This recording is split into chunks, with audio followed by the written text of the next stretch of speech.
Well. It's Wednesday, December 14th, 2022, middle of the week, and here we are, guys. Great to be back. Great to see you. Great to be with you. Can't wait to get things rolling today. We do have our lovely co host, Miss Lisa Bevins, with us today. She will be joining us. So we should get into this, I think. What's up? What's up? What's up? And welcome, Miss Lisa. How are you? You are muted, my dear.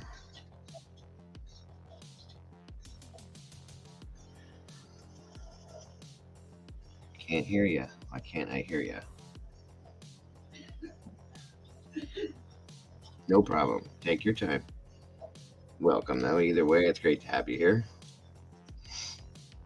Welcome, everybody that is here. Great to see you guys today, as it always is. Come on in, guys. Get comfy. Let's do this. Let's see who we got here today. Miss Izzy Rose is in the house. So great to see you today, Miss Izzy. Thank you for joining us today. As always, it's so wonderful to have you, Schmooby. Thanks for joining us. Jennifer Wysong, it's so good to see you again. Thank you so much for joining me. Again, yes, it is. I'm sorry, December 15th in Australia, everybody. Just to keep that clear. So, good morning, good afternoon, good evening, and good night. Wherever you're at, thank you for joining me today. Miss Heather's in the house. Thank you for joining us today, my dear. Thank you so much. Good to see you. Good to see you. Let me see. Cat K's here. Welcome, welcome, welcome. And Miss Denise Oles. Thank you guys for joining me. All the meatballs are here. Come on in, guys, and jump into sauce with me. Let's see what we can get into today, everybody. Thank you, Miss Heather. Welcome, Breezy. Good to see you. It's getting better. Should be a lot better. Thank you so much. I appreciate that. And thank you for asking. Little by little. Thank you, Miss Heather. Appreciate that, guys. If you have not or did not, please hit that like button on your way in the door. Keep us in that algorithm, as I always say. Come on in, get comfortable, grab your drinks, your coffee, your tea, whatever it may be. Have a seat. Hang out with me and Miss Lisa today and see what we can get into, everybody. Welcome, welcome, welcome. It's good to see you. Miss Pamela Gribben, thank you for joining us today. If I did not say that already. Miss Lisa's having a little technical difficulty with her new stuff she had to get into, so we should yeah, they always do and linger with me as well. Smoothie. Always, always, always. I usually have, if I get something like this, it takes at least 2 weeks to get it to where I'm kind of healthy again. And then another month to get it completely like cleared out of my system. So it's always so much fun. Always, always so much fun. Welcome, T2014. Thank you for joining us today. Thank you, thank you, thank you. Thank you, Miss Heather. That's very much appreciated. Excuse me. Alexis is in the house, everyone. Thank you so much for joining us, Miss Alexis. Thank you, thank you, thank you. Good to have you here.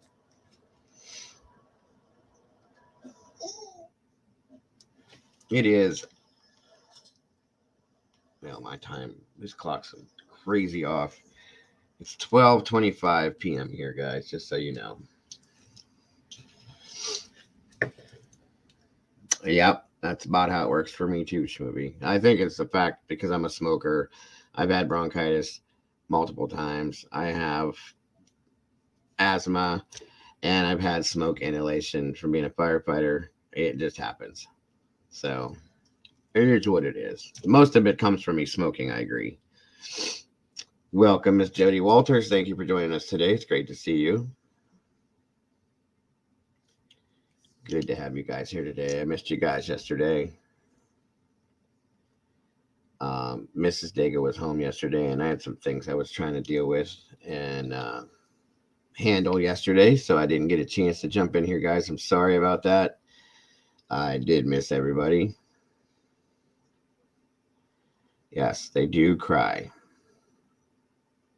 They are not happy.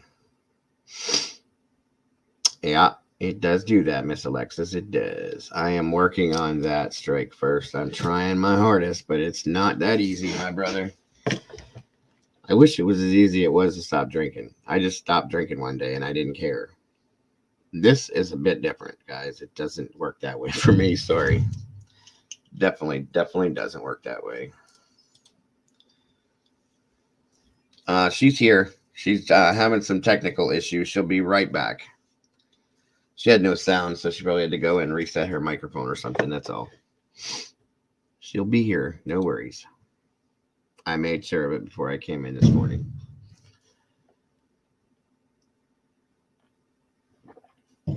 Good to see you, Pamela.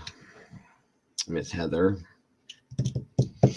By the way, Heather, I'll have that set up either during or at the very end of the stream. I'll have it all up and running for you. I have a link for it, but it's not letting me do it the way I want to do it.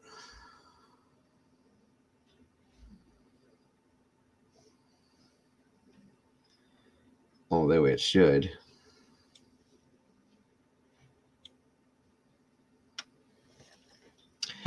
Welcome, Green Eyes. Yes. Alexis, we are. There's a couple things I wanted to look into. On that I wanted to bring up the other day, and I've kind of like debated on it. I was talking to Heather about it, and I didn't bring it up for a reason. But I've noticed that the whole world is bringing it up. So I want to tell you why I didn't bring it up and what the reasoning behind it was. We're going to talk about it a little bit. I want your guys' input on it. We're going to be touching on Idaho, Green Eyes. And then I'll be honest with you guys. We need to look into some other stuff as well. I just want to mention some names today as well. Yeah, you see exactly what I'm talking about, Heather. And I was trying to be respectful and do the right thing. And I guess that's not the way to be nowadays. I'm going to continue to do that and be that person. And I'll explain to you guys here when Lisa gets in here in a minute what I'm talking about. It just doesn't seem to matter, I guess, you know? It's very hard, Judy. I agree. What's up? Lost in the Shadows.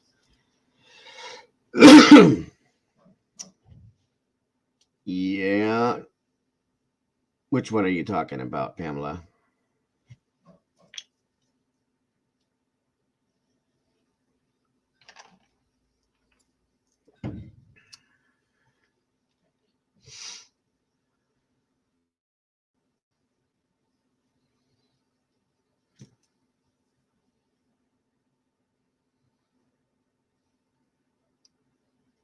Yeah, I agree with you, Alexis. It is. It's very disheartening and heartbreaking in a lot of ways. Welcome, Cheryl. So great to see you here today.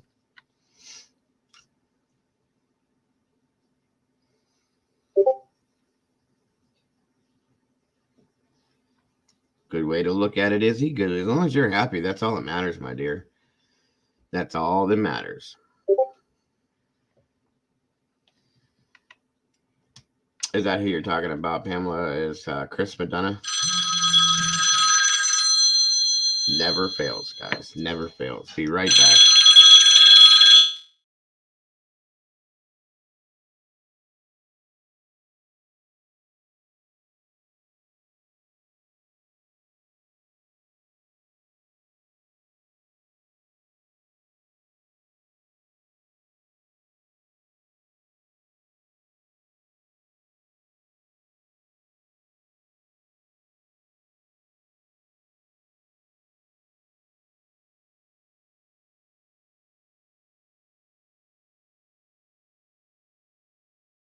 No, we still can't hear you, Lisa.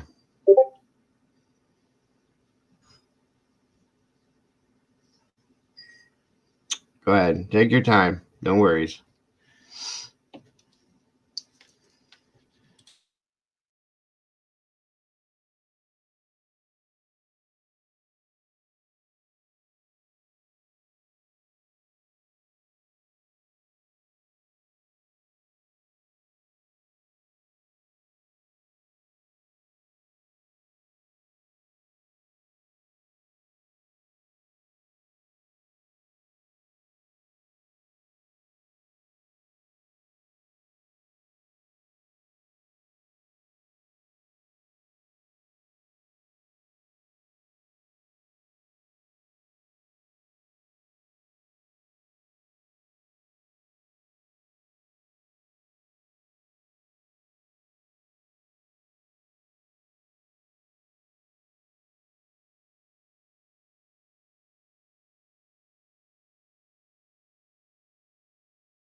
I don't know what is going on with Miss Lisa's stuff, but I'm here.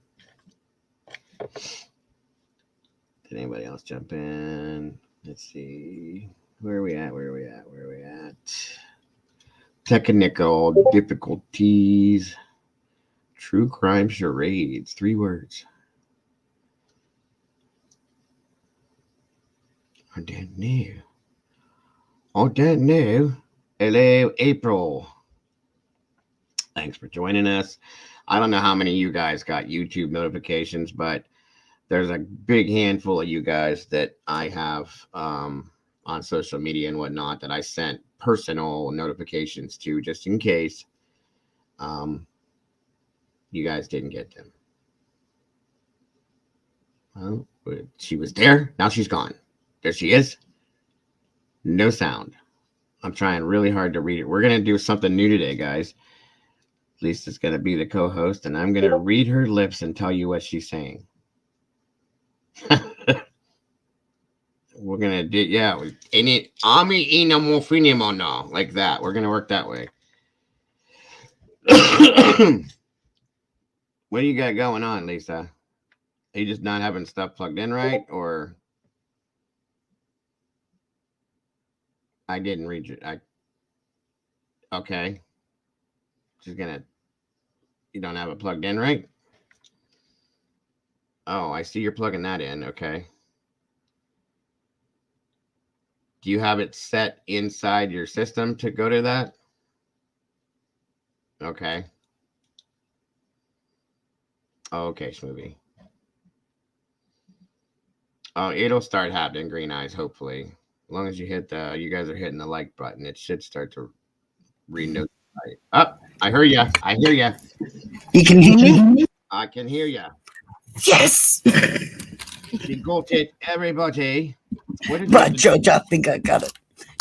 You saw me just plug it back into the back.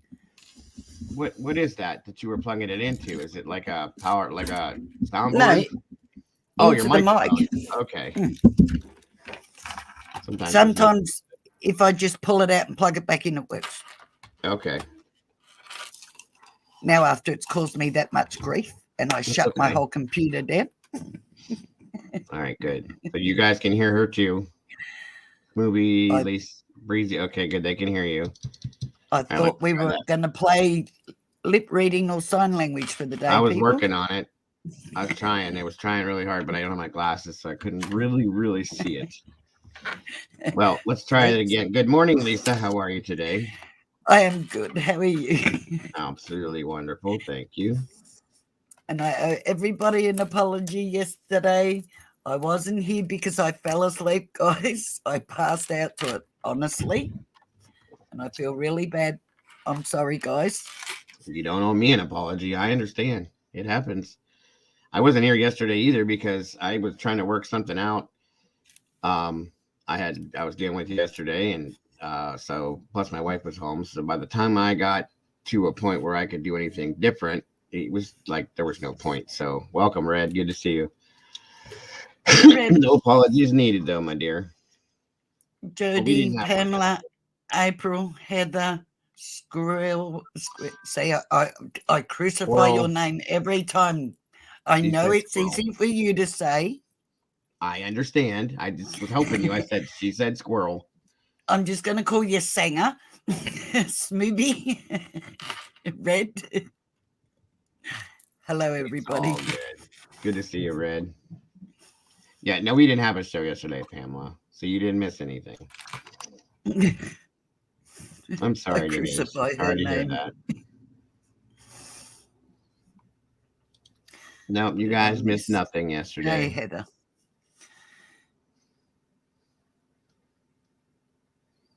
I've got the same problem, Denise, honestly. It is still raining. Can you believe that it is still raining here? What time is it there? 4 days in the whole of summer, we've had 4 more days. It's 4:42 a.m. Oh, it's still early. Okay. But it's still raining. It's been raining there for a year. Yep, you're right. It seems like a whole year it's been raining nonstop. Yep. Hi, Molly, darling. Welcome, Molly, Molly, Molly. Good golly, Miss Molly.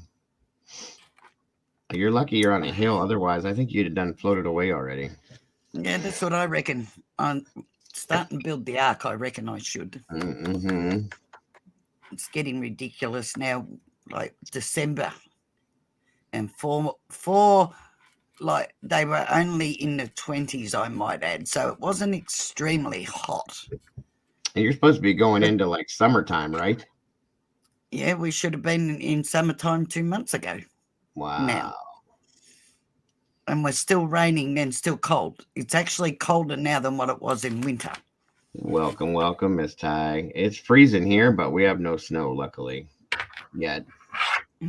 I got SADS, seasonal affective disorder. It's a real Uh, thing. it is. We have a lot of people here that have it's what they call sundowners, Yeah, and you know what that is when the sun goes down and people get moody and all that kind of stuff. And I swear I have it too sometimes. yeah, a lot of Alzheimer's Yeah, patients suffer from that, sadly. yeah. I heard there's a storm coming this way too. I don't know what the odds are that we're gonna get it. Supposedly it's supposed to break through Michigan.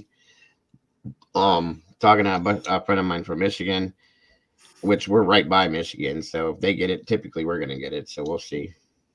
I wouldn't mind seeing some snow about now. It might perk me up a little bit. I just Where are want to you? see Where are you at, sun. Green Eyes? If you don't mind me asking. I'm sorry. What'd you say, Lisa? I just want to see sun. Mm-hmm. Have you ever tried the light therapy for SADS? Skrill, Oh, you're in Michigan. Okay.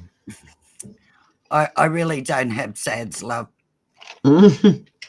but I do. I hate the cold weather, love, and it will get me down. But no, I don't really Okay, suffer from got you, Green Eyes. SADS. I I gotcha. have SADS in the summer, miserable as when I'm sweating. No, see, I like the heat smoothie. Love it. Not me. Oh no, I I'm heat. I hate I'm the summertime. I'm like the snake. Sun's out and I'm there. What's up, The Mike? hotter Good the to see you, better. brother. Hey, Mike. If snow only fell on the grass, I would like it better. Yeah, I get you, bro. I get it. UK heat is grim. Yeah, it was hot this summer here. Like we were dying here for a while, guys. I had my air running all over the place and this and that and everything else. Which actually, I'll be honest with you guys. I was kind of surprised because the central air unit in this for this house is no longer working. We have to get a new one. So I have in this my main room here that I'm in a 25,000 BTU industrial grade window unit, but it's Mm. a what's that word? Economic eco something whatever. So I ran that one nonstop all summer long. I have one in my den that's a 10,000 BTU. I ran that along with it down here. I have Mm. one in my bedroom. My son has one in his bedroom. I ran all four of those all summer long without turning them off once until it started to get cold. No lie. And I be on, swear to God, um my electric bill literally only went up $25. I was in complete shock. Wow. I'm used to having the central air unit, which makes it cheaper because it runs Mm. on an economic basis. Okay. I welcome Dober Yep. Mom. Welcome back. Good to see you. Thank you for the comment. And By I the way, will try that. I'm I sorry. will look into that skrill sandwich I singer. Sorry. think it's cute. I love it. Oh, I'm so sorry to hear my that, Lexus. my daughter hangs it on me all the time. It's quite all right. I'm sorry, Alexis. Yes. What were you saying there, Denise? Back up. Where'd you go? I don't see anything till the bottom. You must have said something somewhere. I'm right there with you, April. 70, 75, sunny. I would be in heaven. No humidity. Good Lord, I'd be happy. See, my mother-in-law, if it's not 98 degrees and 100% humidity, she's cold. It's like, go back to the planet you came from. We don't, we don't live like that here on Earth. Yeah, no. Put That room me is in. like The hotter the better. 40-degree heater. Love it. Love it. 40 degrees. And my Well, daughter will sit there and say, yeah, if it's daughter 40 will sit degrees there and here, I'd be say, okay. swim. I saw that, Cat. That was some crazy stuff with that tornado stuff going on. So I have an idea where you're at. That's nuts. Oh, no, thank you. Again, guys, I don't know if you have checked out Squirrel Sandwich's channel. Please do check out her daily affirmations. They're very, very enlightening. Check out some of her photographic artwork. It's beautiful. Check out Miss Molly's channel, Miss Molly Drake. Um, these people are amazing people, guys. If you haven't checked them out, please check them out. Sub to their channels. Give them some love. They are amazing people. And the daily affirmations really help out during the day to get your day started. I'm telling you. Very much so. Welcome, Mama Bear.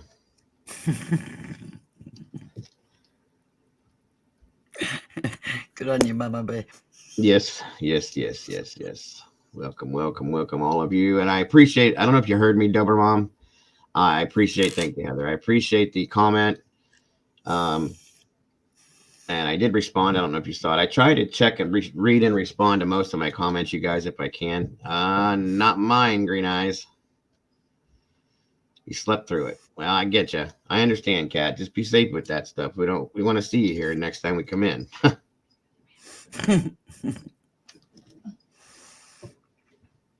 Oh, absolutely, Squirrel. I just tell it how it is. Nothing but honesty there. Very much so. Anybody else that has not done that already, please check out and subscribe to our lovely co-host channel, Miss Lisa Bevan's Crime Under Investigation. Gives it a little bit of a different aspect on things going on the other side of the world, so we can keep up with that as well. Gotta love it. We appreciate you as well, Dober Mom. Anybody that you know that would be interested, please have them stop in, check us out, see what they think. We'd love to have them. Excuse me. Can I ask? Okay, Green Eyes. I don't know what happened with you. I'm sorry, Lisa. Go ahead. How long has Molly had her channel for? And I'm not even sub to it yet. I didn't even know she had one. She said something to me, but I'm kind of a dunderhead sometimes. So I didn't know she had a channel. I didn't either. I feel really bad.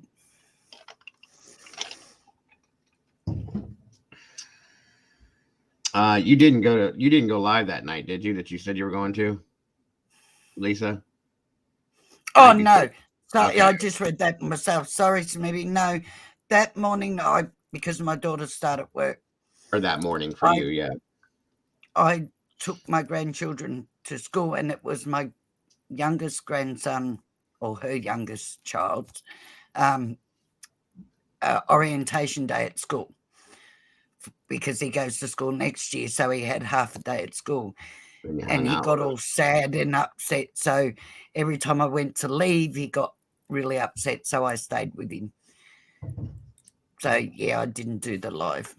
Oh, it's okay, April. No worries, honey. You don't have to explain. Real life and I didn't even cry myself. Like I said, you don't need to explain, April. Everybody's having problems with it. Everybody. And like I said, personal and real life comes before any of this. So no explanation needed, my dear. Oh, yes. I know, but I cried. I held it together for him and then the last probably 20 minutes I went and sat in the car waiting for him and got in the car and started crying because he starts school next year. Yeah. Been there, done that. I still remember the first day that Caden went off to, and I had 6 other kids that did the same thing. But when Caden went off to preschool, and it was like, Me and my wife both looked at each other. I went with her. We took him. We didn't let him ride the bus that day. We both took him, and we stood by the door and waited, thinking he was going to run back to us, crying or something. And he was all super happy, and he hung out. And I just looked at her, and I was like, he doesn't need us anymore. And I turned around, and she turned around. She starts crying. I start crying. I'm like, oh my God, I can't believe he's this age. And now he's 16. It just seems like that happened a couple years ago. It's like, good God, where'd the time go? I know, I was like that with all my kids. I cried when they started school, and then I cried when they went to high school. It's like, Mum, you're a sook. Yeah, that's basically what it was like, Smoothie. He was like, peace out, guys. I'm out. I got friends now. Bye. See ya. I'm done. And it's like, wow, okay.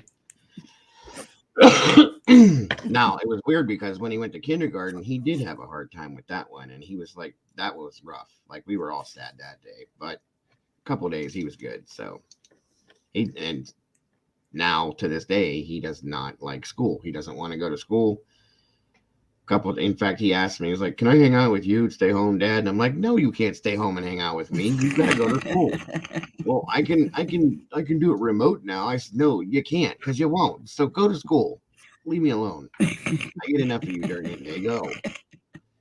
Whatever. You're gonna be mean about it. So I'm not being mean, but you gotta go to school. Every now and then he'll pull this. He's real good at doing it to me. I guess I'm the like I said, a dunderhead. My wife can see right through it, and I have always had such a close attachment to him. I always feel horrible, feel bad, and he plays me like a fiddle. You guys, it is so sad. Um, he'll come and he'll like, oh, my throat, Dad, my throat hurts, and I'm like, okay, we're not doing this one today. Good try. No, really, it does, and he'll make some cough, and I'm looking at him.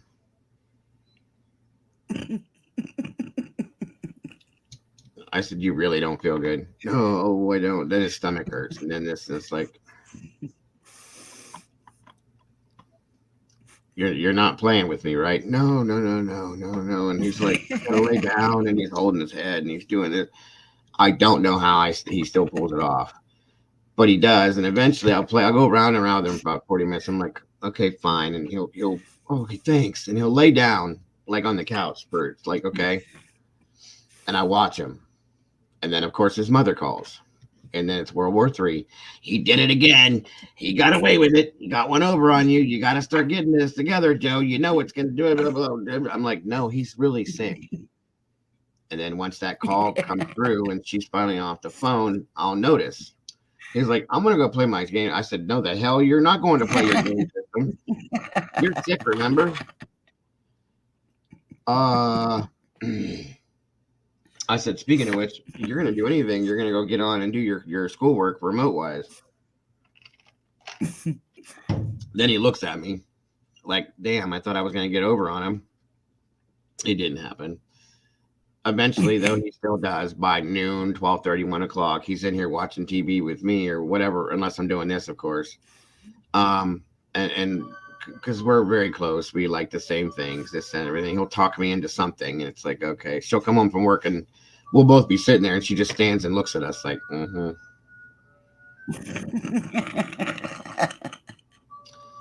She walked over. She's like, you look so sick today. I said, he really looked bad this morning. She goes, and you look bad when you wake up in the morning, too. That has nothing to do with it, Joe.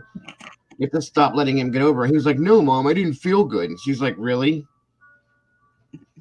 She said, and she's like, so do you want to go over to Lucas's house and hang out? I was like, yeah. She was like, yeah, that's what I thought. Too bad. Nice.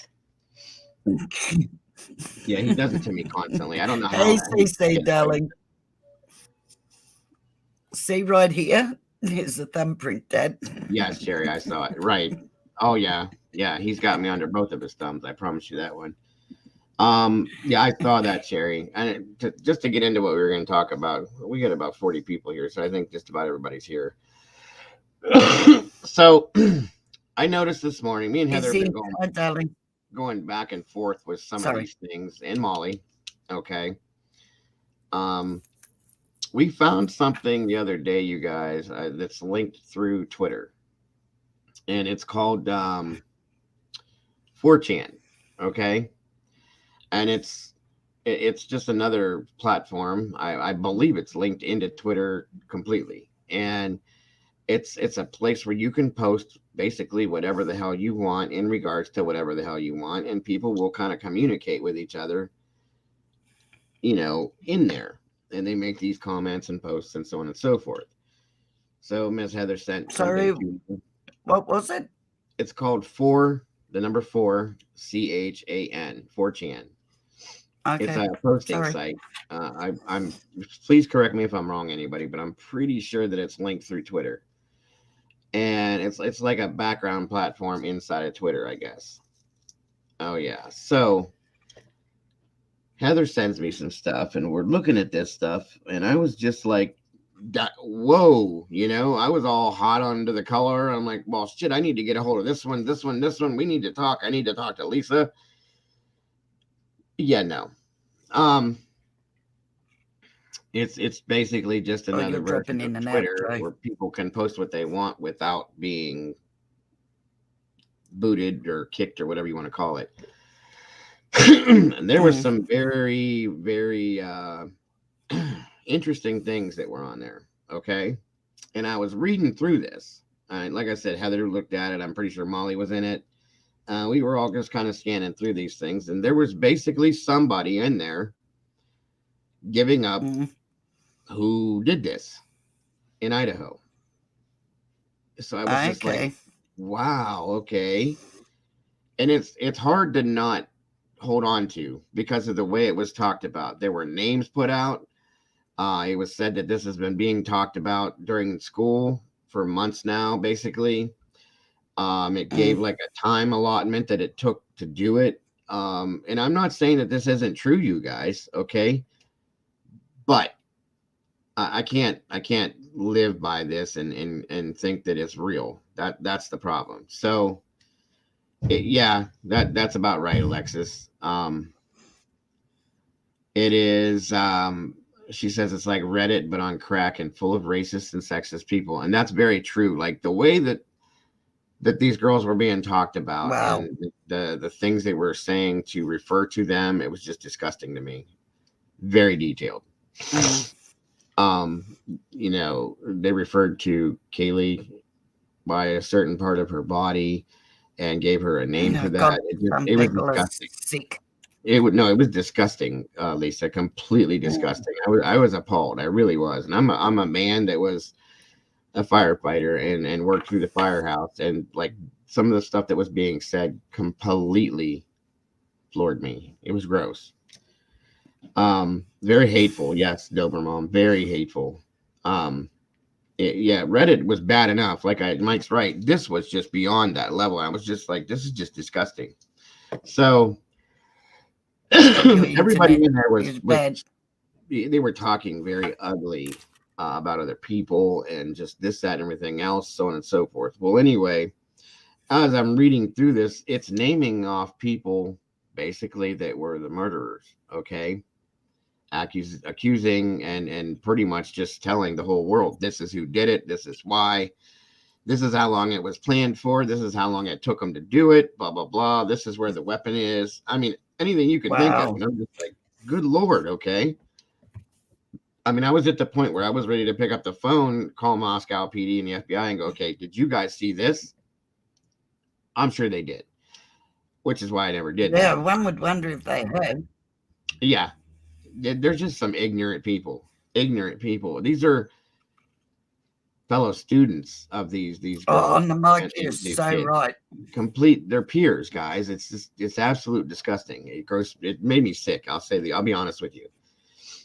And Heather said, Hang well, on for a minute, Joe. look. Hang on, Go ahead. hang on for a minute. Am I the only one that's having problems with you dropping in and out? Who, me? I just want to know because it might. Yeah, I don't know if it's you or me because you're breaking up sometimes when you talk. So, is anybody in chat having the same problem, or is it just my internet? If it is, it's probably my internet. Which As what else is new? I'm just Pamela checking says mine. okay there. Molly says no. Heather says Oh, all look, good. I hear. No, no, Might it's be just you. me then. Well, it is I raining where don't you're know at. why. Good point. Welcome, CC, the sweetest lady on the internet. So great to have you here. So, and Jennifer, welcome, Jennifer Thompson. So again, Thank you, Izzy. Thank you, everyone. I'm reading this and I'm telling Heather, and it's like, like, I feel like I should do something, I don't, this is crazy. She goes, no. She goes, it's kind of all over the place. So I start digging and looking a little bit, and it's everywhere. And it's like, okay, well, then as of this morning, I'm looking and everybody's got this on their channel. Everybody's talking about this. They have the names out there.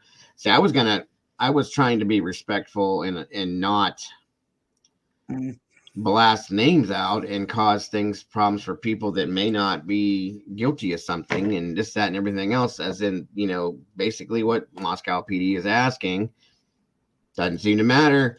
People are yep. putting their full names out doing this after I figured out, because that's the other thing, guys. Again, I thought I was like, head detective for a second here, because they talk cryptically with like letters of people's names. They don't put the full names in there, this, Mhm. that. I figured it all out and I was all super excited that I told Heather, like, I got it. I found it. Yay. Woo. Ho, ho, and it's like, so did everybody else, whatever. Anyway, so that bubble was burst. But anyway, but as of this morning, I'm scanning through YouTube and everybody's names. These names are floating around like they've been floating around the whole time. And it's like, wow, okay. I see where we're at. So it doesn't seem to matter. I'm still not going to do it because I'm not going to jump on the bandwagon with everybody else and throw somebody's name out there that Mm, have nothing to do with this, you guys. All I'm going to say is the names that have been thrown out are definitely part of the frat house that I said a long time ago. I thought it had something to do with mhm, this. And it was very detailed, you guys, kind of like weirded me out, I'll be honest. Very detailed about like this one and this one. I'm not saying the names, but these two people mhm. have been talking about this for months now, and this is how they did it. We're going to do it. And it literally took 19 minutes from Wow. including the walk to do this and that. And I'm like, that's pretty detailed info. You know what I mean? And it kind of is, it's believable to Yeah. look at it. Well, one of the people that was named put out, his own comments on Twitter stating, how ignorant it is to accuse people of things just based on internet writings and stuff like that, which I can agree with that to an extent. Okay. Um, Mhm, and that's the mhm. other thing that Jennifer Thompson's bringing up. There was listed that there was a fight that night between one of these people and Ethan. Okay, Hang and on, Joe. these Hang two, on. yeah. Stop for a minute. I'm going to drop out and come back in. Am I that Okay, boring? because this is bad. So Okay, can I'll let you right back in. No sorry. problem.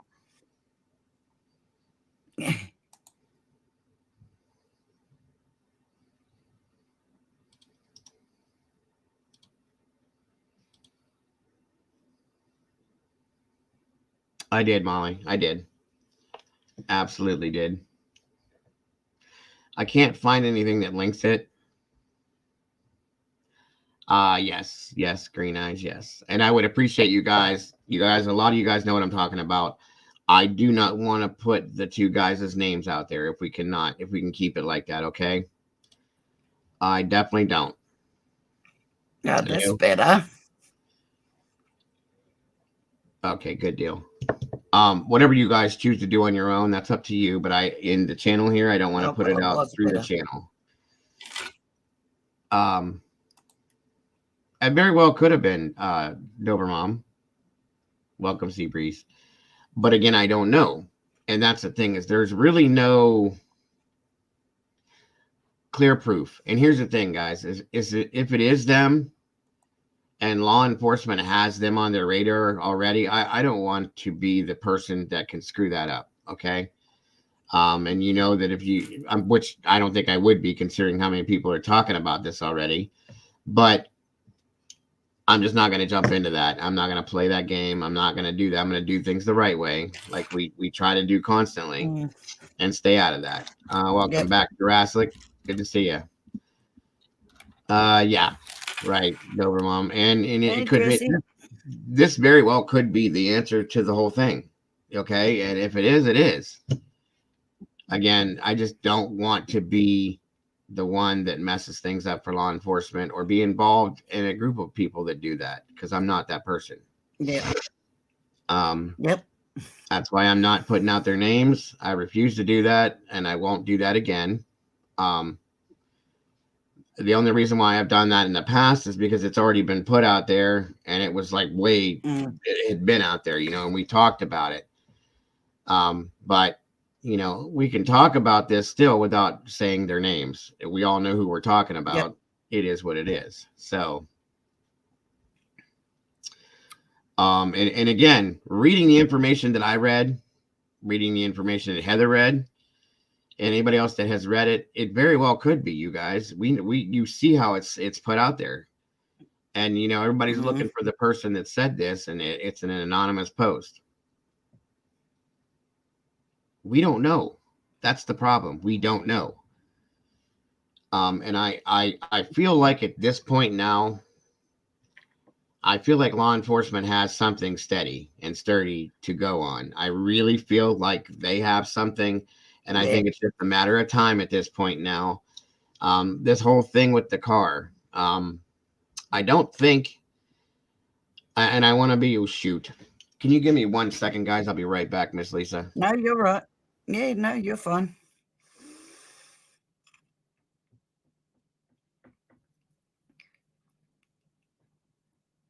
Yes, everybody, please don't forget to hit the like button. Please. And thank you.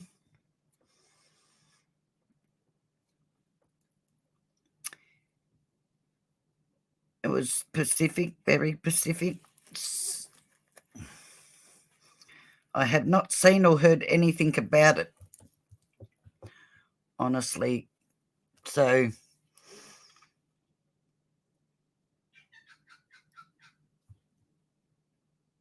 my gut tells me it's from the killer trying to protect.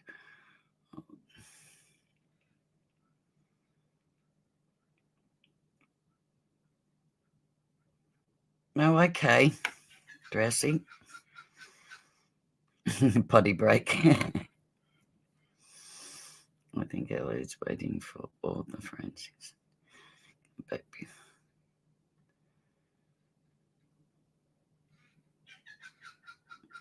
I get that feeling too, Molly, that they got an idea. And the funny thing is with Steve the father saying supposedly, because apparently supposedly calling Ellie cowards, to me that's kind of the way I took that was he was calling them I cowards understand, Denise. because they put a won't put something out or that directs to somebody that either has money or is well known in that town or something. In other words, he the way I took it is that they're too much of cowards to ruffle a few feathers, is the way I took that. Yep. But then the daughter said that they didn't say it, so but it was very detailed for if he didn't say it, that whole article, very detailed. I think somebody.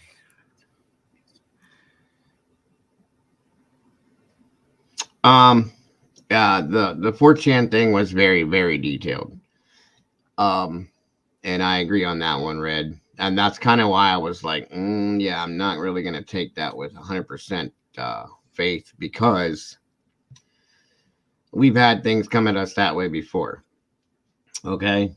Now, as I was going to say, this whole thing that's going on with the white car for instance, and I may have said this already. I don't know. If I did, just tell me to shut up. And they're putting a lot of emphasis on this car, right or wrong. Okay. Mm-hmm.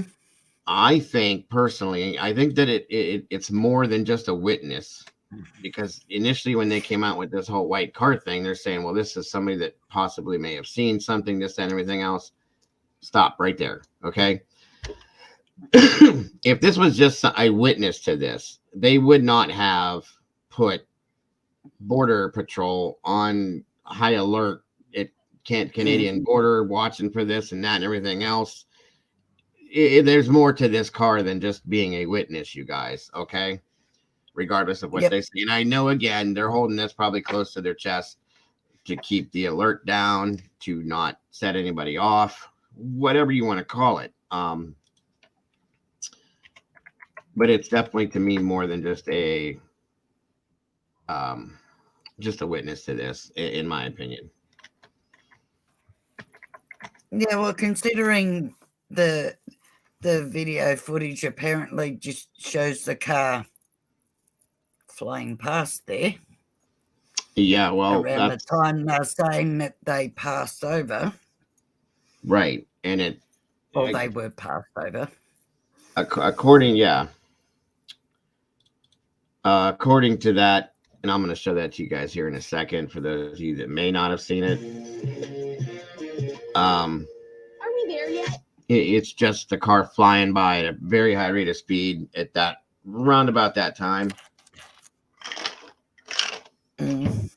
This is a college town, you guys. That could have been anything, but for whatever reason, the police are hot on that, and that tells me that it very possibly is a lot more than that. Okay. Well, there's something about that car they're after, because the footage that we were watching when them people walked past, there was two cars that drove past then, as well as a Remember black truck. I pointed them out. Oh yeah, absolutely. Yeah, and I said that to you guys that night, that it's very busy, even at 3 o'clock in the morning. Yeah, what made them point to that car just because it drove fast past? There's got to be something else about it. Exactly.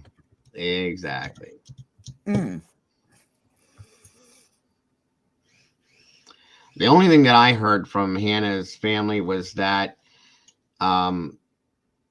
basically that the toxicology reports came back in regards to Hannah Cleary. For those of you that don't know who that is, it's the girl that passed away in February of this past year.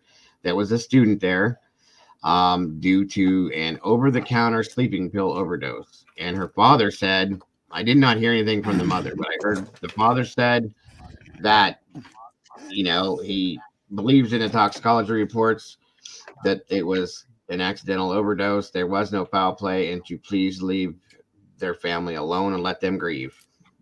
I get it. Yeah. Okay, and that's okay, Christy.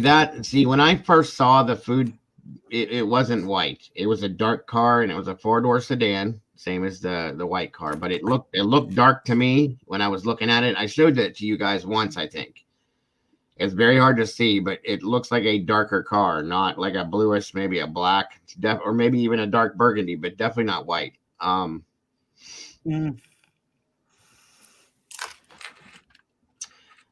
Let's see. Dover Mom says, I definitely wonder if in that video that's Kaylee New Black. Well, see, she had a Range Rover or a Land Rover that was like a grayish, silver color. Dober Mom. They towed that the end of last week, I think it was, or the beginning of last week, I think. Sorry, Heather, I didn't have that info for you. I've been looking around at what I could find. There's not a lot of new stuff. It's just kind of the same stuff reprocessed. So I'm kind of trying to stay away from that a little bit. This whole 4chan thing, it lit me up a little bit, but I had to calm myself down because, again, like Red says, there's a lot of trolls in there too. Okay. And it's hard to differentiate what's real and what's not. Thank you, Yeah. man. Right. Yeah. She just got a new Land Rover. It's either a Land or a Range Rover, and it's like a silverish gray color, I think. It's a Range Rover. Or a I'm Range pretty Rover. sure. Thank you. Thank you. Thank you. I get those confused all the time. I think they're all the same type company, but Yeah. But how they're sick, just imagine how sick do you have to be to not have nothing to do with it or anything else, but to make posts like that? I know. I Like, know. it makes you wonder how sick these people have to be, even to say the things that are being said. Thank you, Miss Heather. Um, well, the name that they were referring to Kaylee by, what they were calling her. I mean, like, are you serious? This Yeah. woman's deceased. Have some respect at least. You know, it's disgusting. Yep. It's pathetic. You can't even call her What by her kind of name. what kind of human being are you to do that and get some sort of amusement out of it? What is And wrong with you? this is a regular thing nowadays, Lisa. That's the Yeah. sad part, you know? It's very, very disheartening that people don't have enough what's the word? What I'm trying to think of the right word to use, that you don't have enough, well, first of all, compassion for the situation and or Mhm. respect to talk about a woman that way. Couth, yeah. I mean, Yep. the word I Somebody's daughter. one of the phrases that was used was tit cow. Are you kidding me? This is I when I saw that I said, oh no no no no no no no. I was disgusted. Complete. I'm still disgusted even thinking about it. It's disgusting. Yep. And it I makes me think so. wonder, like, this is what our future's going to be, you guys? Come on. Yeah. That makes, to me, that makes them below inhuman. I'm It's not sorry. even, it's no wonder that these guys, that women aren't There's attracted to these guys. parents, yeah, but there's parents grieving, and but take that out of the equation. Yeah, right. Even if this woman was still alive, to speak about any woman like that Yeah, right. who That's my was point. That's sitting there behind, yeah, sitting there behind a keyboard or behind your phone, probably in your mother's basement or something, because nobody has any interest with you, or you can't make friends. Have you ever thought the problem is you, that's very, not very you, Joe? possible. Yeah, like, what are they going to do to say stuff like that? What are they going to do in the near future? Mm-hmm. Exactly. It's quite scary, actually. Very, very scary in my opinion. I'm sorry to say, but and like I But said, Cheryl's saying tact and couth, morals, morale, any of that stuff. It's like these guys are pigs. Okay, yep, they're disgusting pigs. Would you call your mother that? Because it's the same thing as far as I'm concerned. yep. To me, it's as good I as was going and gonna standing at these girls' graves and defacing their graves. that right, right. Um, I just don't understand any of this. It's not something that I'm used to. It's not something that I've ever seen.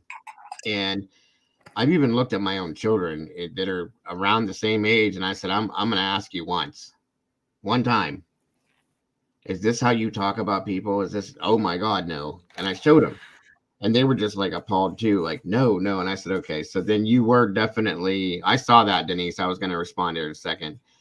Um, they were raised right, and it stuck with them. and I'm gonna want to guess that most of these parents didn't teach their kids to speak this way, but for whatever reason, we're gonna do this. You know what I mean? I mean, there's no compassion for the Yep. deceased. There's no compassion for the families of the deceased. It's just disgusting. I'm sorry. No, I understand, Denise. I understand. And I absolutely, I've kind of thought on that a little bit, Denise. Um, it's um, very possible that they It's are looking for both. it's easy. It's easy to hide behind a keyboard. That's the worst thing about the internet and phones and computers and that, because it's bring all the what I consider gutless people to Yeah, sit behind a keyboard and run others down, and these same people face to face wouldn't do it. right. Wouldn't have the guts to do it. And Yeah, I I bet mean, you these even same people would listen. be standing next to you going, "Oh, how are you?" I was in and out of the fire station for 17 years, you guys, around that. I mean, everybody knows what firefighters talk and act like, and so on and so forth. Okay. They wouldn't even do this. That would have never been but never ever been talked like in the firehouse like that. You know, there's things that get said, but you don't talk that way. Not about somebody that's deceased, even if they're not deceased.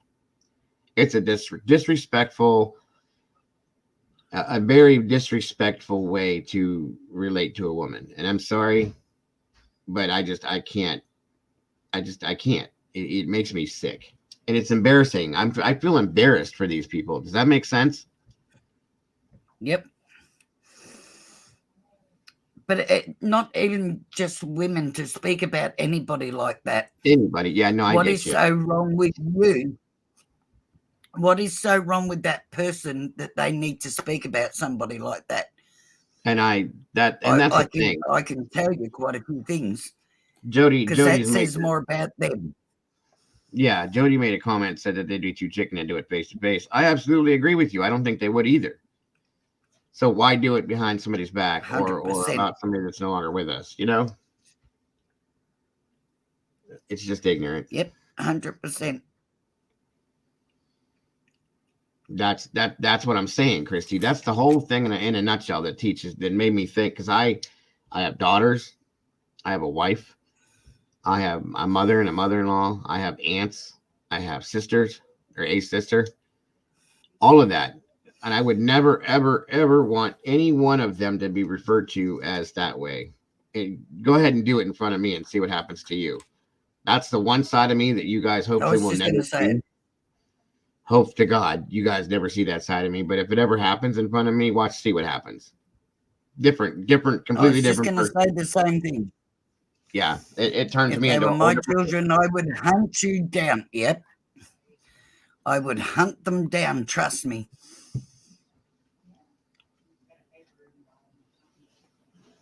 Show exactly and do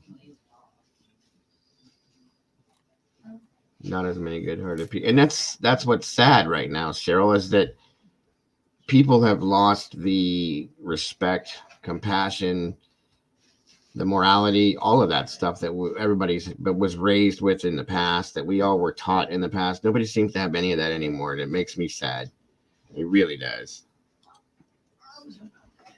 Completely different show. You're correct.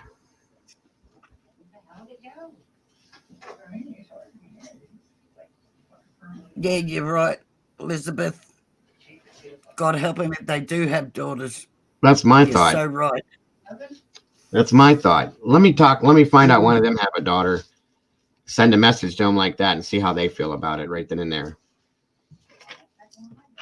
it's sickening. You But like go I said, swallow your they're teeth if the you do it. usual gutless people that feel tough behind a keyboard because they can hide.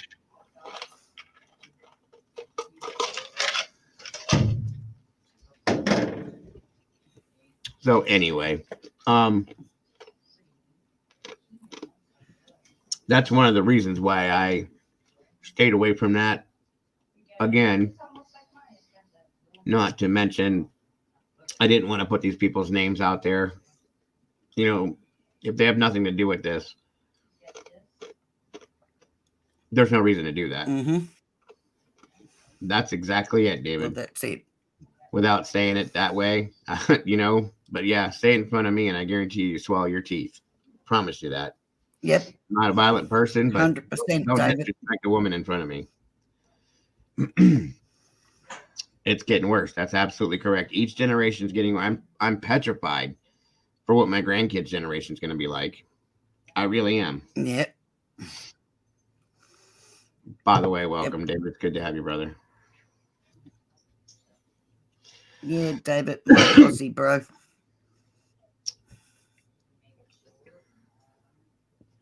So I'm gonna play this. I was gonna play this video for you guys, and it's about the video of the car, so on and so forth that night. For those of you that may not have seen it, I'm just gonna go to a quick whirl and talk about here a little bit more, and go back to the other thing we were talking about. And what this is all about is that I guess I'm sorry. I haven't seen the video. Okay.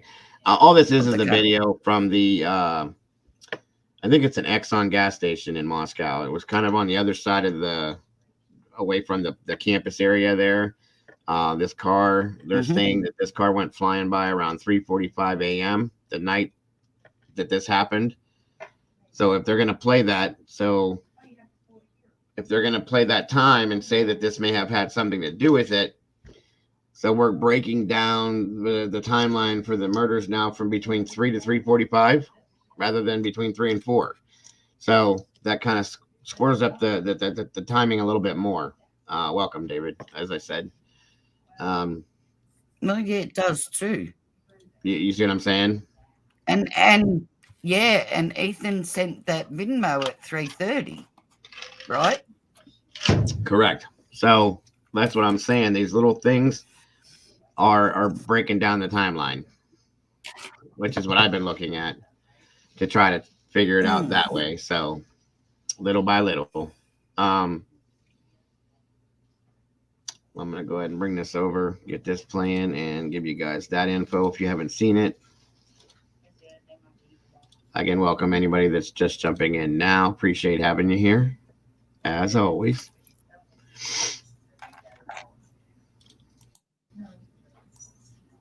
And please, anybody excuse my anger. What's up, Popper? Welcome. Towards that situation, but that's something that really, really, really bothers me, you guys. I'm trying to stay as collected and calm as I can about it, but it bugs me to no end. So my apologies for coming off that way. Welcome, Vicky. All right, there's that. Almost, because DraftKings Sportsbook is right around the. Okay, bring it down. Stretch it out. It has been over a month since University. Remember, guys, the audio, if ever a problem. All right. University of Idaho students were found dead in that off-campus home in Idaho. Police are still looking for a suspect, a murder weapon, and a motive. And that is where we find Fox News multimedia reporter Jake Karalexis standing by outside the headquarters of the Moscow Police Department with more. Jake, what are we learning tonight? Thanks for being with us. Andrew, good evening. Good to see you. Well, about an hour and a half ago, Fox News Digital detectives have obtained 8 hours of footage. The biggest thing to take out of that is that they saw a white passing by the gas station early in the morning, the night of those 4 murders. And that's relevant because over the last few days, police have been asking the public's help for any information on a white 2011 to 2013 Hyundai Elantra. That car was spotted near the scene of the crime on the night of those 4 murders. Police believe that whoever was in that Elantra could have critical information related to this case. And the Moscow Police Department has been combing through hours of surveillance footage, hasn't resulted in any leak. Does that still look like a four-door to you guys? Maybe it does. Okay. Kind of blurry, but sorry. Yet, but police are saying that even though they don't have a suspect, tips are coming into the department, and this is not a cold case. Well, this investigation is not cold. We get dozens and dozens of tips. We sort through them, we prioritize them, and for sure, some of them are not good tips. They're not even relevant to the case. But every single day, we get a good amount of viable tips. Andrew, the county coroner here, told Fox News that investigators put paper bags over the victim's hands at the scene to preserve DNA evidence. Forensics experts say the victims could have the killer's hair or skin on their hands underneath their fingernails if they touched the killer trying to defend themselves. Andrew? Okay, so Jake, are police responding yet to this piece of evidence, video and photos that Fox News Digital has obtained? Have they made any comment about it? Do they know it exists? Andrew, I haven't seen anything since the report came out about an hour and a half ago on if police have made any comments or if they are aware of this piece of evidence. It's our digital team reporting here on the ground, so we'll keep you guys updated on what we know as soon as we know what they know. Okay, and Jake, also give us a sense. You've been there for a couple days now. What's the feeling like on campus now? A month removed, are a lot of students out and about? That was what we had heard early on, that a lot of students did not want to come back from the Thanksgiving holiday because they were, afraid. Police have indicated as much. That they don't believe, this poses a threat, a wider threat to the public there, but they want students, faculty, and other people who live there to remain vigilant and cautious. Do you get that sense still?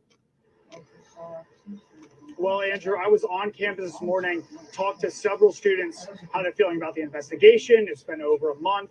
This is actually the last week of classes here before holiday break starts, and most of them said that they felt safe, they felt secure. They are planning on coming back after winter break as well for the next semester, barring anything crazy happening in this case. There was one student I talked to who said that some of her friends will not be coming back next semester, but everyone I talked to on the ground said that they are feeling safe. Again, about a little over a month removed from this incident. Okay, and Jake, just lastly, you've been outside the police headquarters. Have you noticed any activity, people coming and going, any police officials? Still a lot of media around there? Andrew, been here for about half an hour. It's been pretty quiet here so far. A couple people trickling in and out of the department, but nothing really noteworthy in terms of police cars coming or going or anything abnormal happening. All right, Jake Karalexis there live for us in Moscow, Idaho, with the latest on this story, and so many are hoping for a break in this case. Jake, thanks so much. We'll talk again. All right.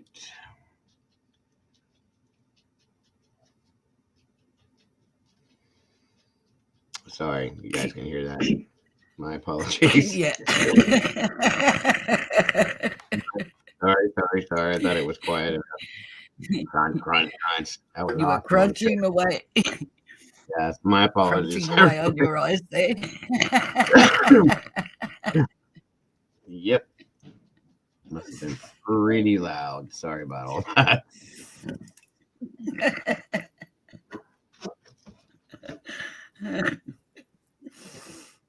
Let's see. I try to miss anything else other than my ice crunching. You guys got that down. That's good. All right. So it was very good, Ricky. Thank you. I always do that when I run out of I my was drink. laughing at Red's comment. Num num num num. Right. Basically what it probably sounded like. Anyway, sorry about that.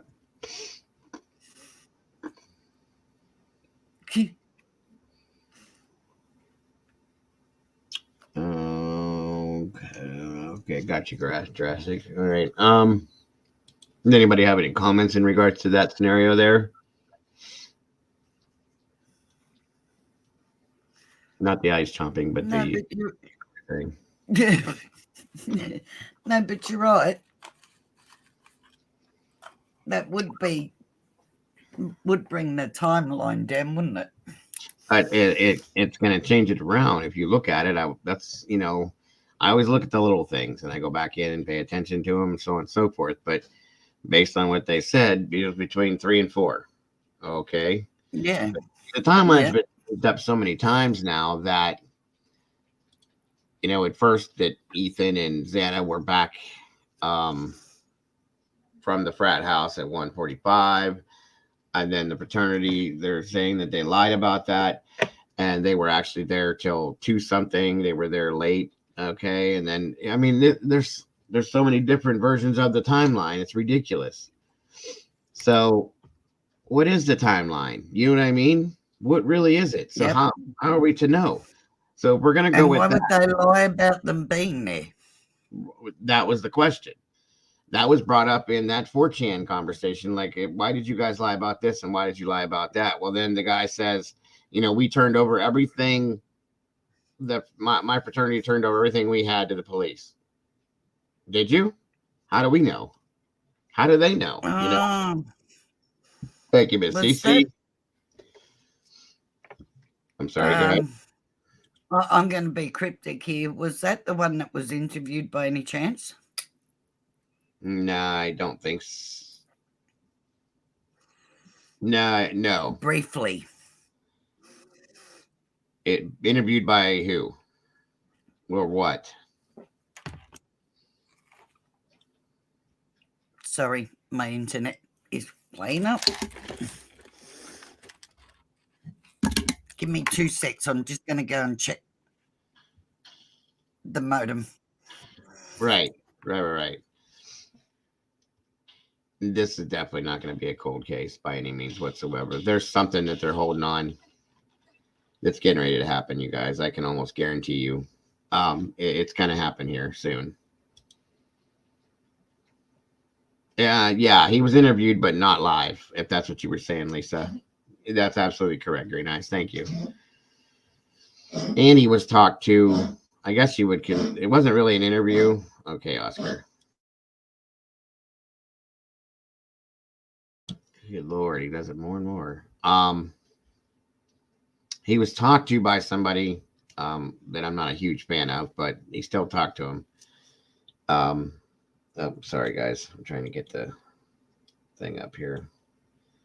Thank you, Miss CC, once again for the first super sticker. Very, very appreciated. And Miss Vicky for the same.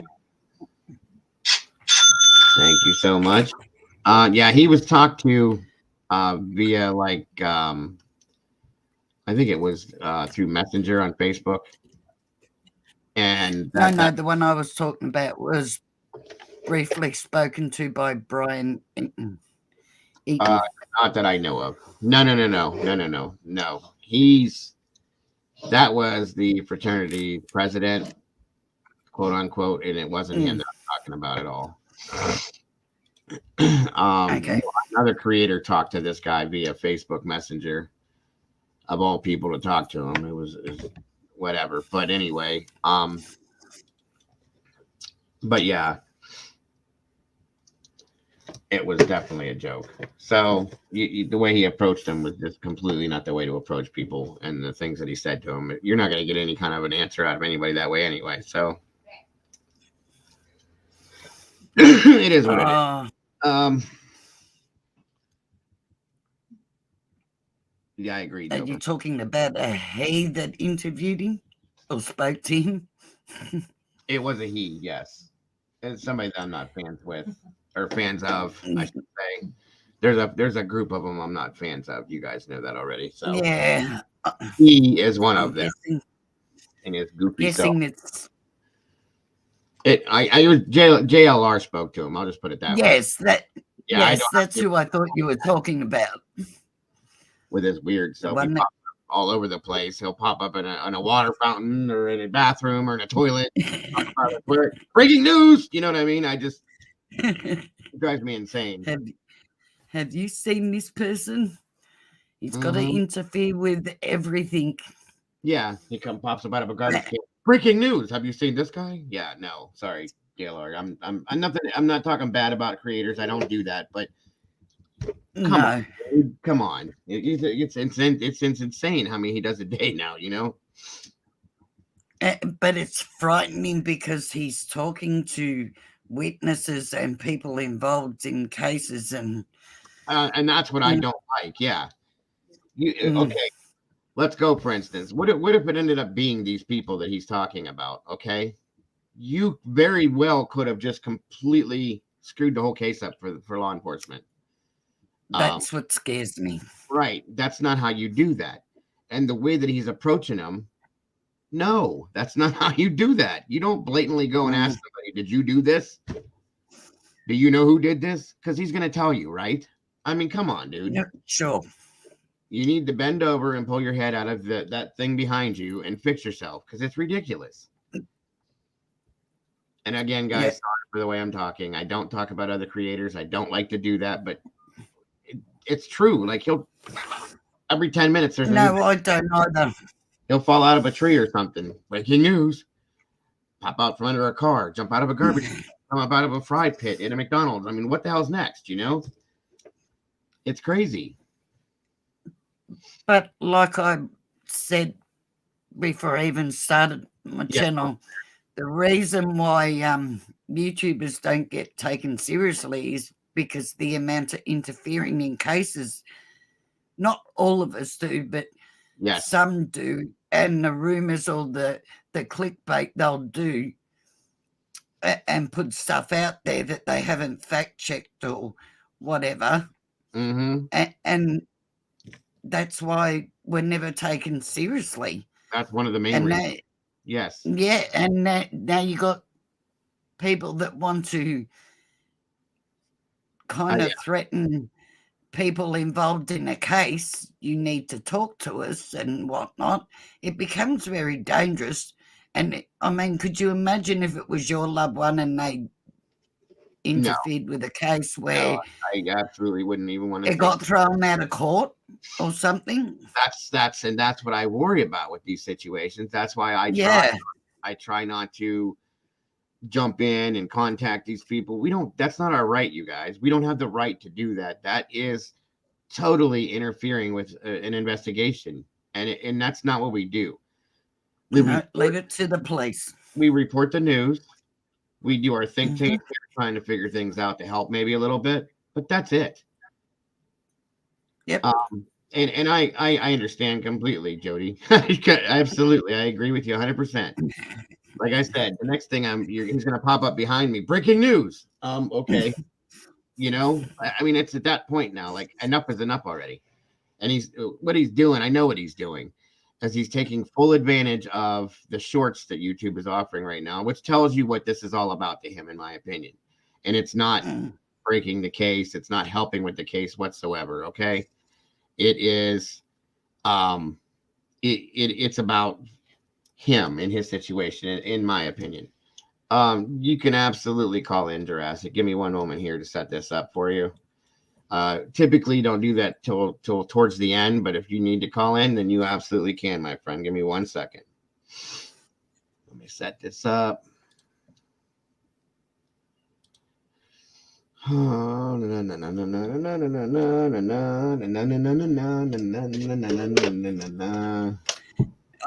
agree with you, Seabreeze, about the whole clickbait. Yeah, 100%. 100%. Slipping hard enough for me, though. Right. Absolutely no problem, Jody. I'll just let him stay here until my wife gets here. She can handle him. He'll never pop his head up after that. I promise you that much. All right. Mr. Jurassic, if you would like to give us a call, please feel free to do that at any time. The number is 234-703-4047. Give us a call. Give me your thoughts, theories, and opinions. I'd love to hear from you. Yeah, that's kind of true in a lot of ways. Strike first, I agree. So now, and some of the things that have been said out of that channel, I have to say, they don't make sense. Okay. And that's what the problem is. You're taking people's attention and you're putting it on something that has it's nonsense. Okay. And in that situation, people are dragging that into the case. That doesn't need to happen. Not at all. That's screwing this up. That's interference. And it's just bad. It's just bad, period. So stop doing it, It's not just that, he's putting himself right in the middle of the case too.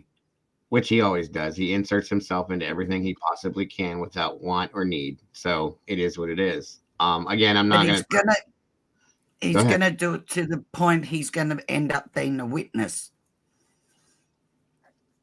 Maybe he'll get and maybe it'll finally come down to the point where they'll lock him out. That would be great, If it's got to be that way, it's got to be that way. Sadly, if you can't use enough common sense, let's use that. Let's try that. If you can't use enough of that, then you don't need to be doing this. I agree with you 100%.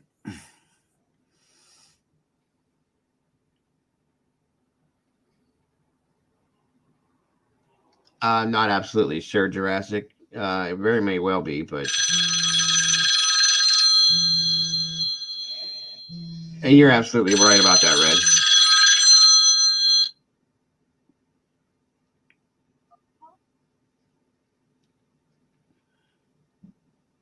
You're live with the Dago and Lisa. How can I help you?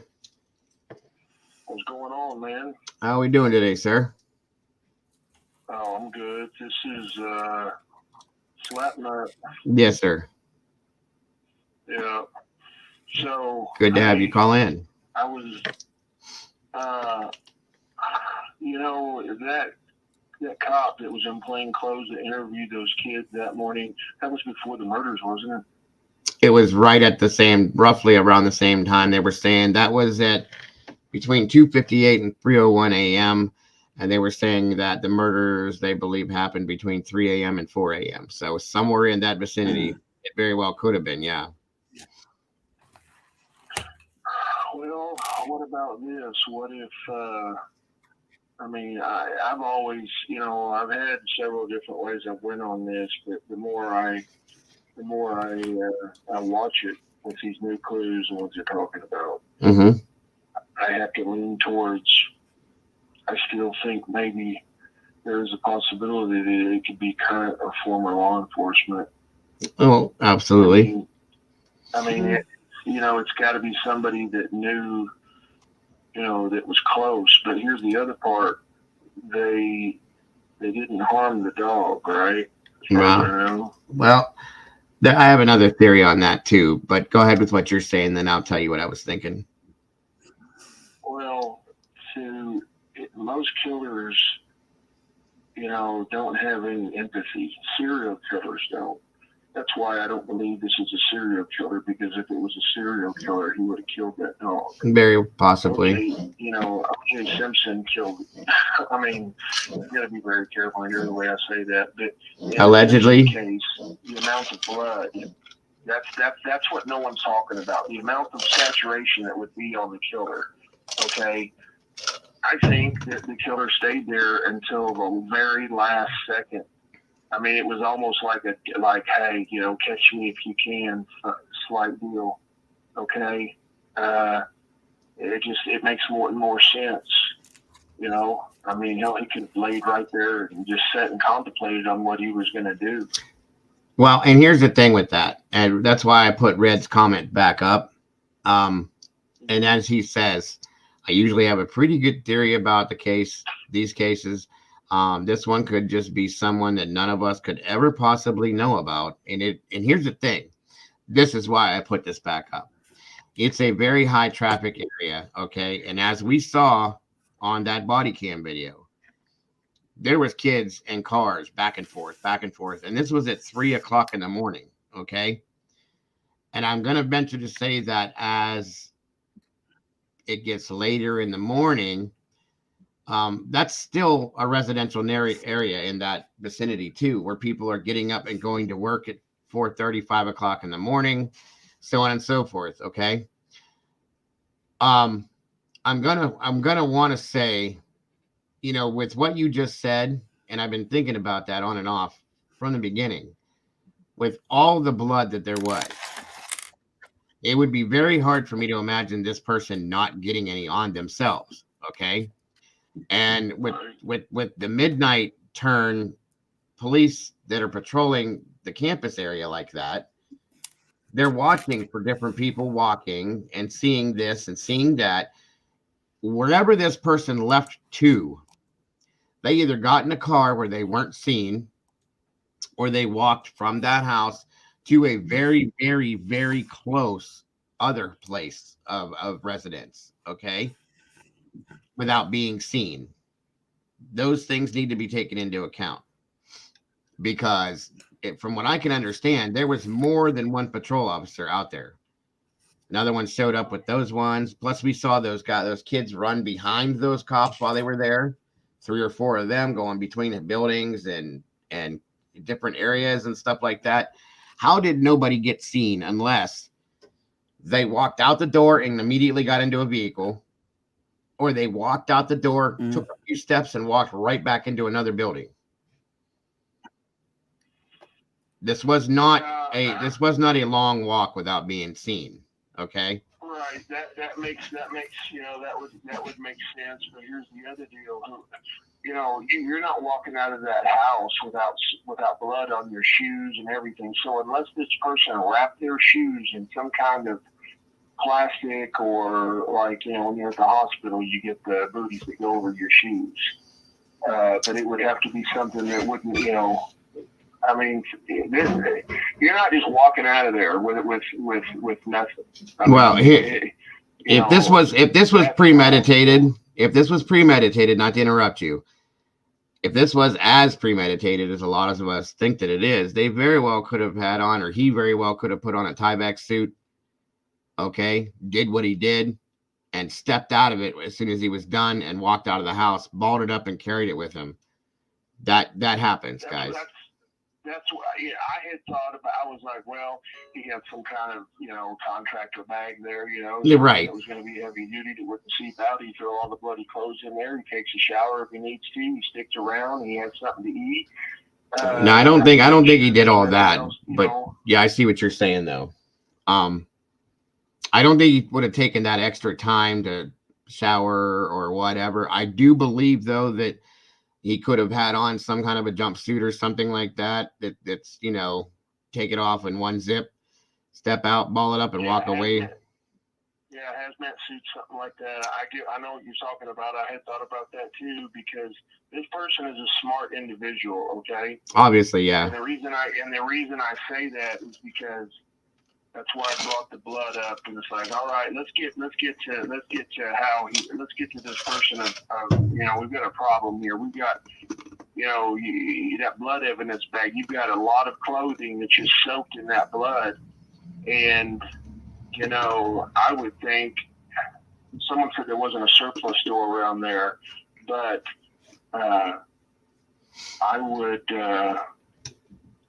almost say that maybe this guy has a background in some kind of not janitorial, but some kind of work where he has to have on this protective, whatever it is, suit, right, hazmat suit. Oh, and to go back, what I was gonna say real quick before I forget it, the dog. No, you're fine. I had heard somebody make a theory that being that Kaylee stayed in Madison's room that night, Kaylee's room stayed empty.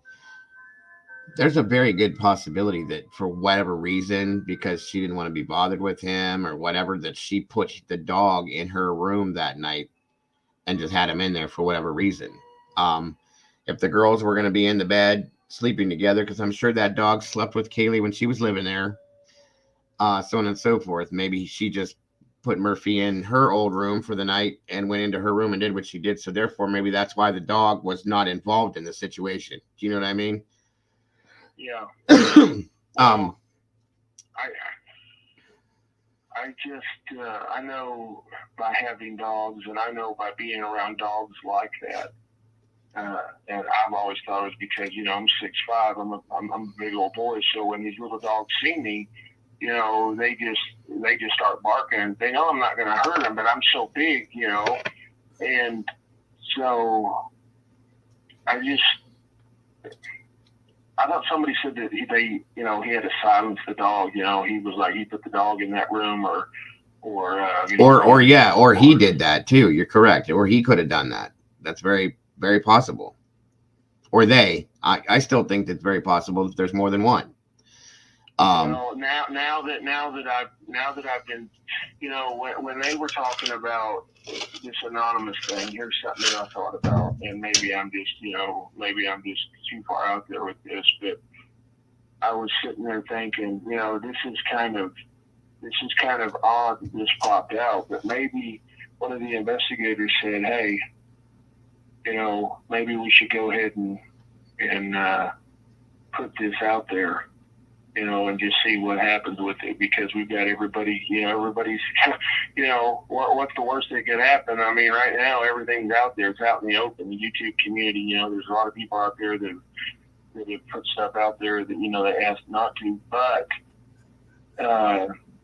yeah, I agree. That letter holds, I will tell you this, I believe that letter holds some kind of weight, because what I noticed about that, no one else is saying, you know how it like seemed all jumbled, you know, everybody's reading it going, man, who in the Methodist, you know, is smoking meth, you know, wrote this. It's like, what kind of drugs were they on? Well, you know, back in the day, before we had all this technology, these serial killers, and they would take, and even killers that weren't serial killers, they would take little pieces out of magazines to spell what they wanted. Yeah. So they wouldn't have no handwriting or nothing. That reminds me so much of this, but more of a future. You see where I'm going with it? Mm-hmm. Absolutely. And I wouldn't be surprised if the person that put that out there was the killer. It very well could be. I said that because he's not getting the attention he needs now, and now he's watching it. He's watching this. He's thriving off this. He's got the whole YouTube community. He's got people fighting against each other. He's got the police more concerned about what we're going to do and say. And I've got a feeling it's for distraction, man. I mean, I think he's worried they're getting close, and now he's like, oh shit, what am I going to do? Well, I got to put something out here to get people more confused. It very well could be, and I'll be honest with you. There was a profiler that is very good at what he does. FBI profiler that said that the suspect is terrified right now at this point, completely, totally terrified. So that very well could be, you know. Yeah, they are terrified. Right. Somebody somewhere is, you know, You are, Izzy. If there was somebody else involved, I think it was somebody that helped him maybe get rid of the clothes. I mean, I think he was the main one that was going to be in the house, you know, going back to the frat stuff where it says, hey, this has been brewing since, you know, last year's fall rush, and and then I heard them talk about, you know, the girl with these, you know, they were called, I'm not going to say what they called her, but they were saying, you know, the ones with the breast, but they were using the T word, and I don't want to be disrespectful on here, but you know, right? No, absolutely. Same interview. So that when that was put in there, I kind of felt like, you know, there was an FBI guy here not too long ago, about 3 weeks ago, that said, hey, the person that's doing this killer, this is somebody that has some kind of intimacy problems. Okay, there's something, you know, he can't perform, or there's some, you know, there's just something that he can't do.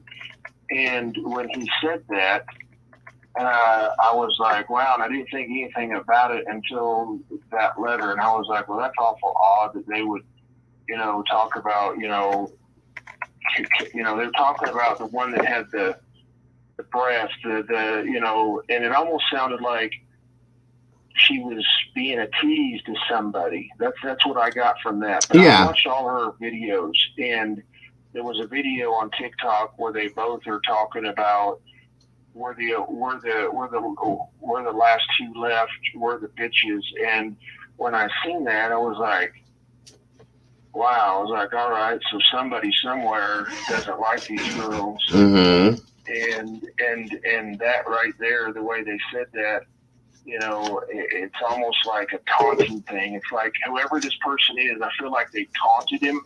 Okay, they've either taunted him or embarrassed him or something.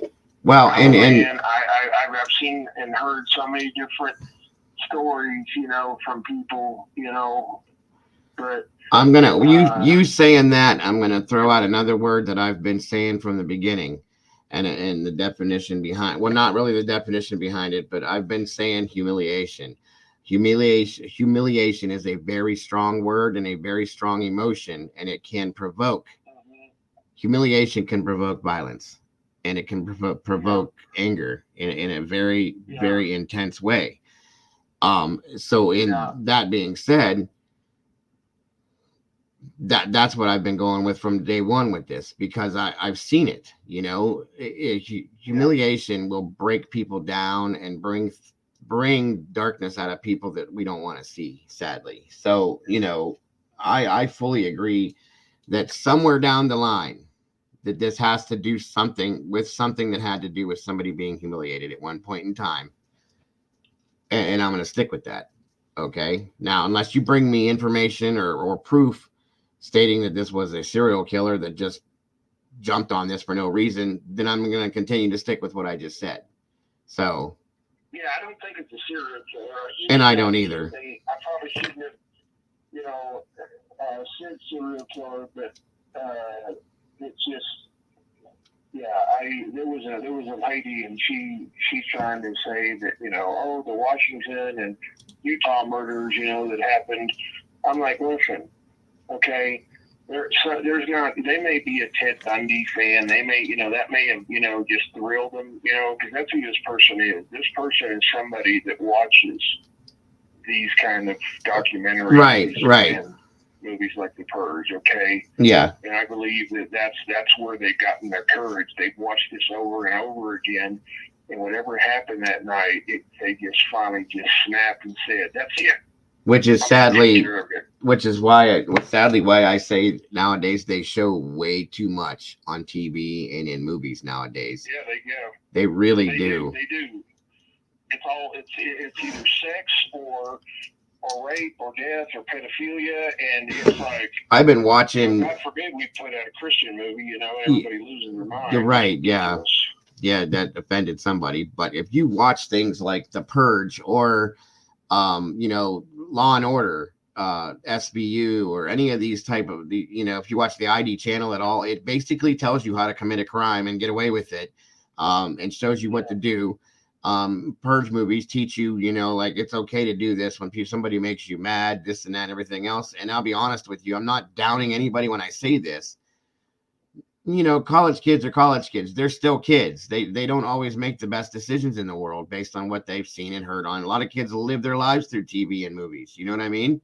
Sadly. So, I mean, take it for what it is. I'm just saying, I truly believe, and they have been doing this. They don't censor as much as they should nowadays. They've changed the entire platform of television to the point where it's kind of a dangerous thing. You know, I've watched the ID channel for years. Okay. And watching, you know, that I could go commit a murder if I wanted to right now and figure, not that I would ever do something like that. I'm just saying they teach you how to do that and show you ways to get away with it. And it's like, what are you doing? It's wrong. Yeah. You know, so. Yeah, they have, you know, when I was growing up in the 80s, 70s and 80s, you know, I never saw anything, you know, the biggest thing back then was, you know, they were still talking about the Manson killings and stuff right. like that. Welcome back, Smoothie. So, yeah, I told someone the other day, I said, you know, I don't understand something. I said, you know, you're telling me you like horror movies and all this stuff, but I said, you're watching The Purge, and then they were watching some, I don't know,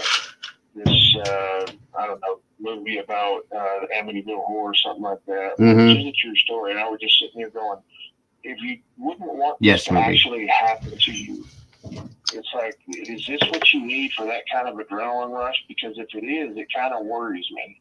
Yeah. That right there tells me that, it's like fear is your like, you're an adrenaline junkie on fear. And it's like, if that's the case, no wonder, these people stay in these relationships, because it's almost a turn on to them, And Absolutely. about it. It's like, oh yeah, it's like we fight and all, but the makeup sex is great. And I'm like, really?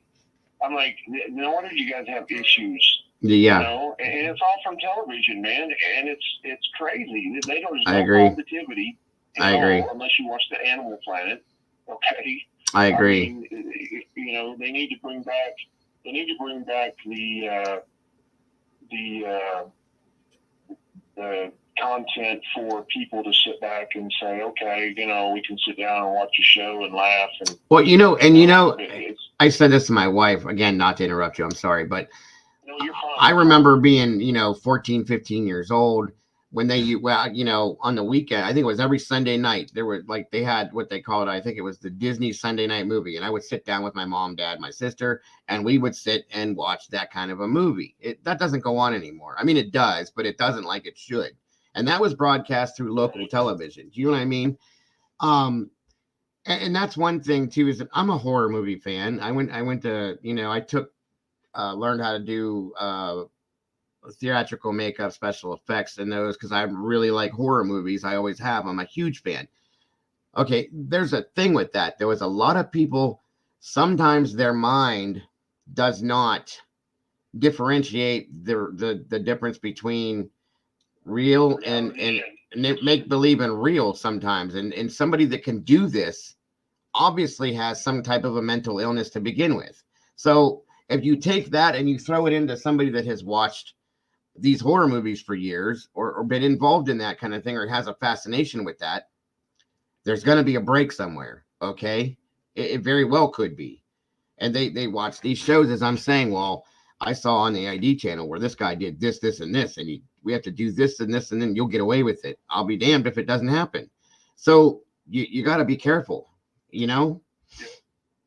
mean, I think, and I didn't mean to interrupt you, because I know we keep. No, you're okay. You're okay. This could be somebody that has a serious alter ego personality disorder, and can, whatever clicks it to switch on, they have. Yeah. They don't. That's what they've been talking about. This person. It's like I'm on the fence with this. It's like, if it's not one person, then it was okay. Here's my deal. It was, I believe, one person stabbed all four of them, but then I believe if there was somebody else involved, and it is somebody that goes to the college currently or had just graduated, which I feel like whoever it is has just graduated, because I feel like this person is somebody that they never thought they would probably see again. And then at night, in their head, they said they'll never see it coming. Very, very possible, yes. That just, because they said that she was visiting, that she had moved. Didn't they say that she had moved out? She was graduating. Yeah, she was graduating early, and she had commencement that they just had this past weekend. And she already had a job lined up in Texas. She was moving out. She came here that weekend, to hang out with Madison, her best friend, show off her new vehicle, and just kind of say goodbye to everybody. And then she was gone. And again, I still feel like either, okay, I can go both ways with this. Okay. It can either be that she was collateral damage. She wasn't supposed to be there.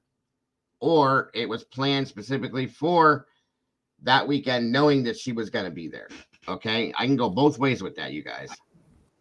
I think it has something to do with her graduation. I think it has something to do with her popularity. Or something else. Just somebody was enraged and got humiliated.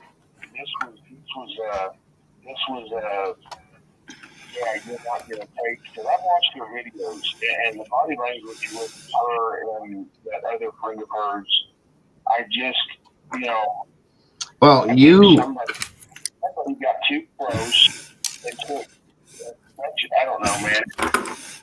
You said, and it caught my attention when you said that just a minute ago.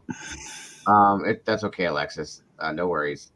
You said that it seemed to you that this person may have had a split personality, so on and so forth.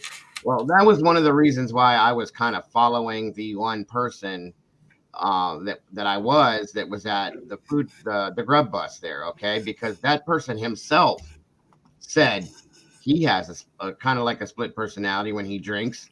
That he has another person that he calls Terry that comes out when he's drinking, which was like, okay, that's a little abnormal, but that could just be him saying that as a joke about himself, but still at the same time, that is a very, very, very plausible situation, sir. And I could go with that very, very easily with no problem. And the problem with this whole situation right now are there's too many ducks to grab. Okay, you can't just zero in on one and say, okay, that's the one, take the shot and go with it. That's why I think law enforcement is having such a hard time right now, because there are so many different ducks in this lineup, and they can't pinpoint exactly which one. They may have or already have, but on our end of things, it's very hard to look at it because there's too many things to look at. Right. So I think this forensic, this pathologist that they have in what is it? They sent it off. Was it Utah? Yeah. Or Washington or something? Was it Utah? Yeah, they sent it off. They, the agent, he said, look, and he said, well, it was the guy that was, talking about what this medical examiner, who's not a actual medical examiner, what she was telling the father. And he said, I don't understand why she would even go there with that. It's very, very out of place. And I don't want to take anything out of, that's not probably verbatim, but it's pretty close. But, I really think when we find out the timeline, I think the timeline is going to be, I don't think it's going to be around 3. I think we're looking at around 4, between 4 and maybe 5. That's what I've been thinking for probably 3 weeks now. Just because it didn't fit to me, because I really don't think that Xana and Ethan were back at the house when they were originally saying that they were. I've had trouble with that since the beginning. And I think that it took time for this person. I don't think the person was there waiting on him. I think they came in after the fact, because I think about this for a minute. Okay. I don't think that any of these kids went to sleep as soon as they walked in the door. I think they came in, they got themselves settled, they were eating their food, did this, did that, and then they went to sleep. And I truly believe that at least 2 of them were asleep when this happened. So that took some time, okay? So therefore, that's why I think the timeline is out a little further than what they're giving us. Well, in my younger days, I did my drinking and was around, we have a university here where I live, and there was always parties, and usually they would bus you out to this old dance hall, and we'd have them out there, and they'd bus everybody back into the university. But there were a lot of parties off campus. Oh, yeah. And I'll tell you what, things can get absolutely so out of, Absolutely, I do. Yes. This person is, they have done this because this is their attention. There was something that he wasn't getting, and it was almost like, well, if I can't have it, nobody can. And I could see that too. It's not so much, well, if nobody can have her, I think it has to do with all 4 of them. Well, and see, I've been looking at different variations of theories on this, okay? Typically, I'm the kind of person that will take one theory and sit on that and not change any of that, Okay. But I can't do that now. And after seeing different things, hearing different things, I can lean in a different direction very comfortably now. Welcome, Paladin. Good to see you again, brother. Let's see if these victims have been forewarned by I agree with you 100%, Paladin. But I can see where and how this could be very easily that Kaylee was the target or Madison. And at the same time, now I can actually see where Ethan and Xana could have been target and or the reason for this. And if anybody wants to argue that Kaylee's injuries were way worse, maybe she tried to fight against it. Okay, you know what I'm saying? So I can look at it in many different directions now, which is why I'm saying there's too many ducks out there for us to just pinpoint something until law enforcement will actually give us something or something comes out like that for it to be a positive, if you know what I'm saying by that. So it can go in a few different directions, in my opinion, at this point. I thought for the longest time that I had it figured out, and I knew, it's definitely got to be this, and this. Now, I'm not so sure anymore. I'm really not. So, again, I'm not putting anybody's name out specifically, but again, I've been saying this from the beginning that you guys forget about it. I'm not taking nothing off the table at this point. This is there's so much involved in this case, you guys, that it's like, which direction do I go? And I feel so bad for law enforcement at this point. There's a lot, and there's a lot. There's too much to be looking at, so it is what it is, guys. And I still think, and I said this in the beginning, that there's going to be some kind of a wild twist, and we're all going to be like, wait, what? When we find this out, you know what I mean? So you just never know. Yeah, and the blood evidence, that's what's going to take the longest, because you've got one from going, they went from A, B, C, and D. So now you've got all that blood mixed in, and it's like, all right, now we got to figure out, which one was first. That's the problem they're having. If they can, they've said that, even Nancy Grace said that if they can get an actual timeline, that may break the case wide open. And I think that's why they're stumped, is because they just, they're waiting on that blood evidence still, and it just takes time. This case will be solved, and I think this case will be solved. I don't think it'll be solved until sometime in January. That's kind of where I was going with it too. It'll be after Christmas, but I don't think it'll be beyond January. Truthfully, I think within that month it'll happen too. Thank you, Heather. Yeah, because the killer's getting frustrated. He's getting. I mean, I feel like very possible, Breezy. I feel like the killer put that anonymous note out there just to taunt everybody. I mean, he's loving this. He's got social media besides the police and the news. So and he's sitting back, and it's almost like each time you think it's going to cool down, it's the same thing. All of a sudden, it's like, wait a minute, this needs more attention. This needs more attention. Yeah, and right. All of a sudden, this stuff comes out on Reddit, and it's like, thank you, Cece. Seriously, I mean, right? It's like, and so that. Go ahead. I was just gonna say, and yes, Breezy, you're absolutely correct. All four could have been, for whatever reason. It's known now that there was a fight that night between Ethan and somebody else. That could have been a trigger, and that can explain different timings of different things. This again, the thing that was put on 4chan could be right. It could be 100% wrong. We don't know. That's the sad part. And that's what is making this such a long and grueling process.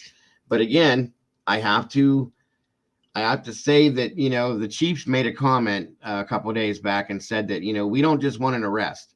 We want a true conviction. He's 100% right, you guys. And that's exactly what they need on this, because this is not something that you can make a mistake on. This is 4 children whose lives were taken in a very, very, very horrible way.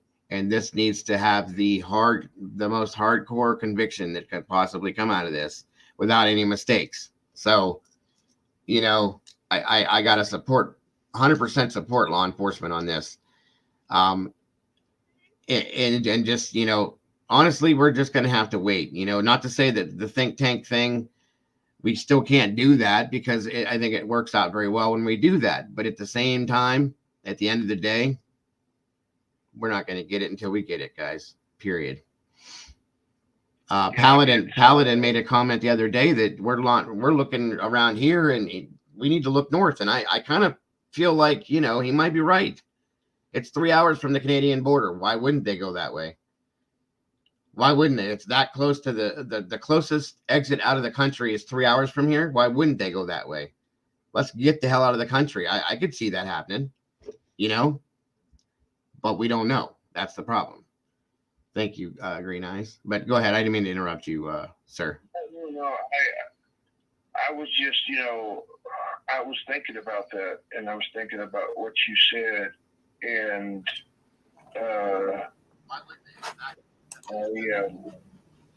the neighbor that he heard a scream.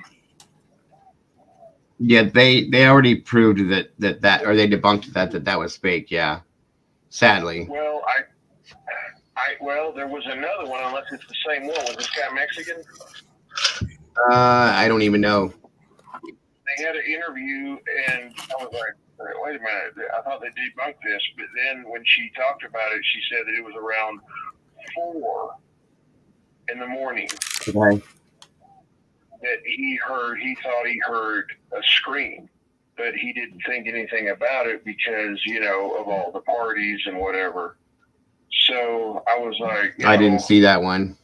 And again, yeah. I can go with that, but why didn't the girls downstairs hear a scream if somebody in the building next door heard it? You know, that's a problem for me.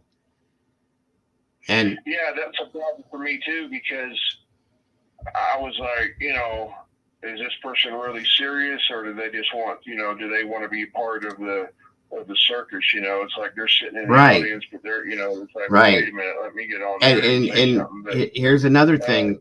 If you're asleep, okay, I've been dead asleep, and I have 2 big dogs. Yeah. And I can tell when I need to go get their nails trimmed, because they feel like Wolverine sticking his I get it. Yeah. So, and whenever I'm a pretty light sleeper. I mean, if I hear something, you know, I usually wake up. But if I'm, you know, sleeping, sometimes I'll just dismiss it. Okay, because I'll be like, well, that's the trash trucks, or, you know, right. Because I live right behind an apartment building. I live in a mobile home. Okay, and I live right behind this apartment building. It's a huge complex. Right. And whenever, I mean, I'll be in my house and I'll hear like a scream, like, what in the world is going on? And I'll walk out and I'm like, hey, y'all better shut that right now. I'm going to call the damn cops. I said, you know, stop. It's ridiculous. Right. Let me interrupt you real quick. Are you here, Lisa? Lisa? Oh, I guess not. Guys, if you can excuse me for one moment, hold the line, Jurassic, and I'll be right back with you. You can continue talking and people in chat are listening, so I'll be right back, okay? Yeah, I'll be right here. Yes, sir. What's everybody doing?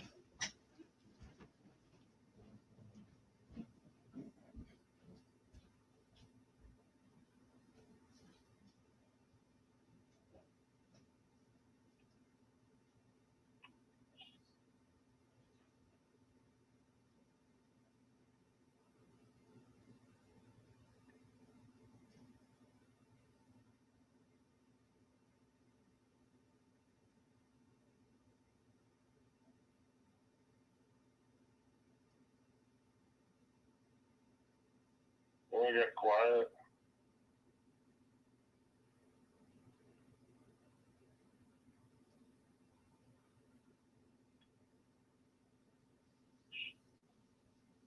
don't know, whoever did this, I don't know. I don't think they've left the country. I mean, I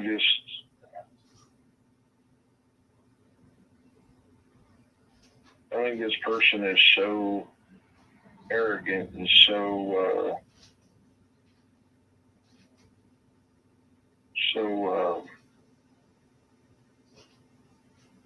I don't think they feel like in their head they can get caught. I think they're going to sit here and just sit back and relish in this.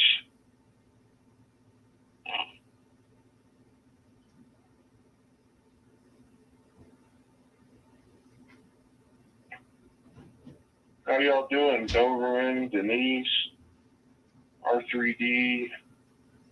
Who else is in here? Is Heather still in here? Hey, Molly. Green Eyes.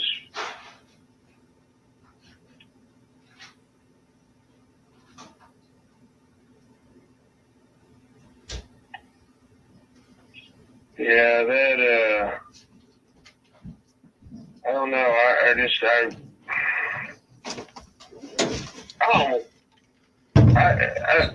and I don't know why I'm saying this, but you know, you wonder if if somebody was like an animal control officer at one time, or I'm back, by the way. They're going to have to be awful, pretty strong. I mean, pretty strong. I don't know. This is Jurassic Squirrel. The Ethan. Yes. The Ethan guy. Okay, he looks pretty. He looks like. Well, he almost looks like he's about 6'2", maybe taller than that. Yeah, he looks like 6'5", he looks like a big guy. 6'3". Right. So I was, and my son is about 6'2", 6'3", and about the same body frame. And I'll tell you what, my son, he changes tires at a big tire place. Uh-huh. He might be slim, but he's pretty stocky. Right. And whoever this person is has got to have a ton of strength. But, that superhuman strength, too, when that adrenaline kicks in. Yeah, Squirrel. I mean, they're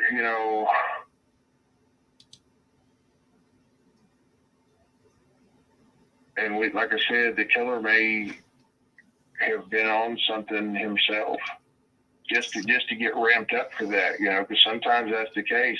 Yeah. Very possible, and then you add adrenaline to that, and it just kicks you into overdrive, 100%. Yeah. It's like, oh, if I take this, then I can blame it on a substance, or I can blame it on my mental illness, and that's probably what this person's doing. They're going to sit back and these criminals know the law better than law enforcement. I hate to say that. I mean, maybe not some seasoned law enforcement officers, but I know people. Very possible. Yes, they do. I know a guy right now that knows exactly the limits of what he can and can't do and what the court system will do, because he knows the court system just going to give him more probation, a slap on the hand. They go in there and they find out whatever law they're fixing to break, they know more about it. Mm-hmm. Okay. And they have to. Right. Because if you're going to go, it's like when you go into a bank, okay, let's take the movie with Denzel Washington and Clive Owen. Okay. Mm-hmm. Think about it. He was already there. Okay, he was already there. Right. And then he built a false room in the storage room and stayed there for a week and just walked right out. Now, in that movie, Jodie Foster's, talking to detectives saying, how in the world, how do you just, Denzel Washington is like, look, what are we looking for, a ghost? Mm-hmm. And You know, they had everybody change into different clothes because they all left and were mixed in with everybody else. Yeah. And once everybody else was cleared, you know, a week passes by. This guy, you know, cuts himself out, turns around, fixes everything, walks out of there, and walks right by the detective with a smirk. Right. And they have just a second of a conversation. That's who we're dealing with. Dealing with that kind of mentality. We're dealing with somebody so cold and so calm, and at the time, it's like. Here's the thing. I hope you're absolutely right, and I'm going to tell you why. Okay, I have to cut this short too because I've had a couple beeps. I think other people are trying to call in, but I appreciate you calling. But I do want to say this. I'm glad you said that. I think and I hope we are dealing with somebody like this because people like that, and I know you'll agree with me, have a tendency to get cocky. Okay, and I'm hoping that this person gets cocky because if he gets cocky and his arrogance comes out, that is going to tell the story for him. And that is what's going to catch this person, you guys, in my opinion, is if this person. Go ahead. No, I was just going to say one last thing, and I thank you for letting me come on and talk. Anytime. I probably said some things that don't make no sense, but this is me being real. And No. Every bit of it makes sense. You know, what you just said was right. Like I said, man, when that anonymous note came out, and I just got goosebumps all over my body. Mm-hmm. And I'm an empath, and you and I need to have a conversation sometime, not about this, but just about different stuff. And I think you'd sit back and go, oh, wow. Absolutely. But absolutely. I feel like the killer put this out because he's getting cocky. He's taught this is it. And it's almost like, you know what? I believe there's some truth into what that letter said, but I don't believe all of it. I believe the killer is trying to throw people underneath the bus and I think he's trying to throw suspicion on other people because in his mind, he feels like, you know what? This is somebody's getting close. Right. This came out too quick. There's too much truth in it.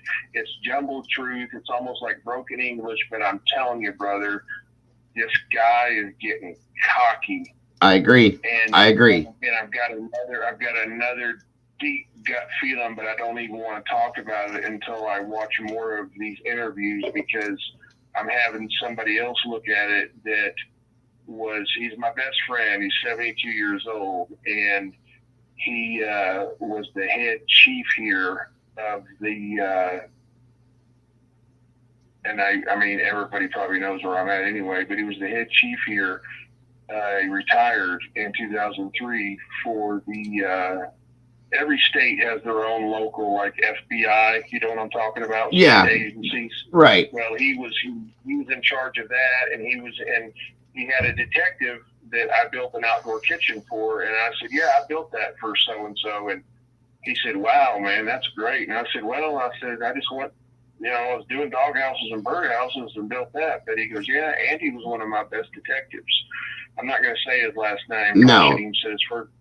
That's fine. But we talked about it and became friends. And because I had looked at it before, and I said, well, you sure look familiar. Because he found my cell phone 2 years ago. I mean, it was weird. There's another good story. But he goes, have you ever been in law enforcement? And I said, well, yeah, but just for a short time. And I explained to him what I did. And then we were talking, and then we found out that we had the same mutual friends that were retired police officers. And I said, yeah, those guys, they're all my friends. Hell, they're kids that are cops, It's like, yeah, I know your dad. He's my best friend. You're right. He and I had talked, and I'll tell you what, it's